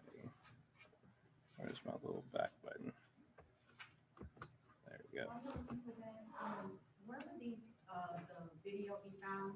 Will it be on the Lonely Entrepreneur? On Lonely Entrepreneur, Kayla will probably share the video. Once we finish up, it starts processing, and then it gives us a link that we can actually upload and share, and doesn't take long. She's out of town right now, so I would say probably by Monday morning, we'll have it uploaded and ready to go for you guys.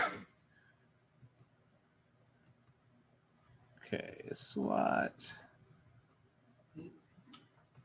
There you go. Oh, here we go. Yep. Any other questions? So we have a few of our consultants back here. So I want to introduce some of our team. You met Floyd. We got Corey back here and Jason back here from Perito Growth. So welcome. There's some of our consultants, and you met Kyra earlier. And I think Michael is on the line as well. And if you haven't met Nita, she's on as well. So we have some really, really superstar consultants. So so glad to have them on the team. Well, Stephen, you want to bring us home? Yeah, so again, we appreciate your time and your energy. I know, taking half a day on a Saturday is very difficult for all of us. I mean, as business owners, CEOs, obviously work-life balance is always a challenge. So we appreciate you taking the time to do this on a day that you should be spending with your family. So we appreciate that. We also want to recognize, again, it is difficult to try to make sure that we give everyone what they need when we're in a presentation style like this. So the goal is, and I think I talked about this in the beginning, the goal is to try to see that the hope that you'll take away 2 to 3 points that are tangible from what we talk about today. Go back through the material, review the presentations, look at the worksheets, and work through it yourself and try to ascertain some more knowledge out of that. And then meet specifically with your consultants and start to deep dive into the issues that you specifically have for your team.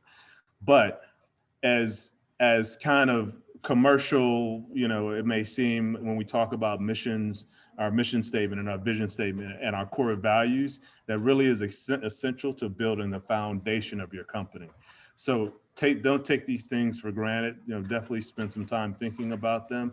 If you feel comfortable that you're already good to go with your mission and value statements, if you feel comfortable with your branding and your what you're doing in terms of marketing, then we'll start to talk more about operations, how to be more efficient, how to do things to increase your revenue, decrease your costs, increase your net profit margin. We'll deep dive into all of those things as we continue.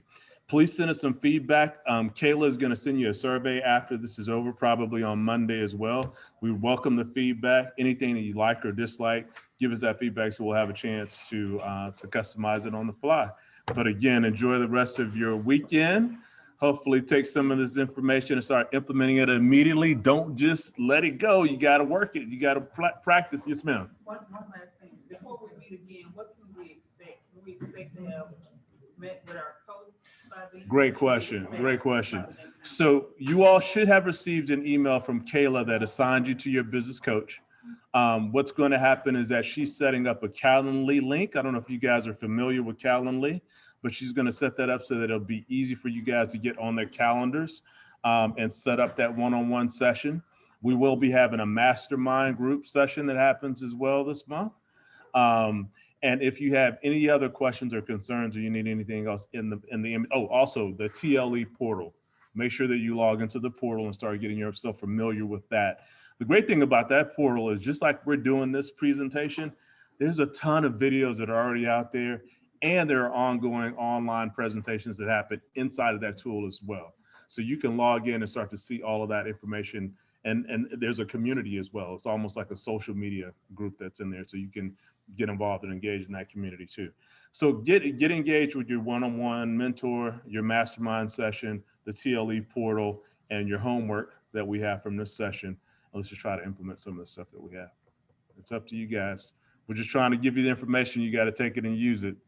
So make sure you take it and use it. All right, guys. Thank you so much. We appreciate your time. Thank you guys online.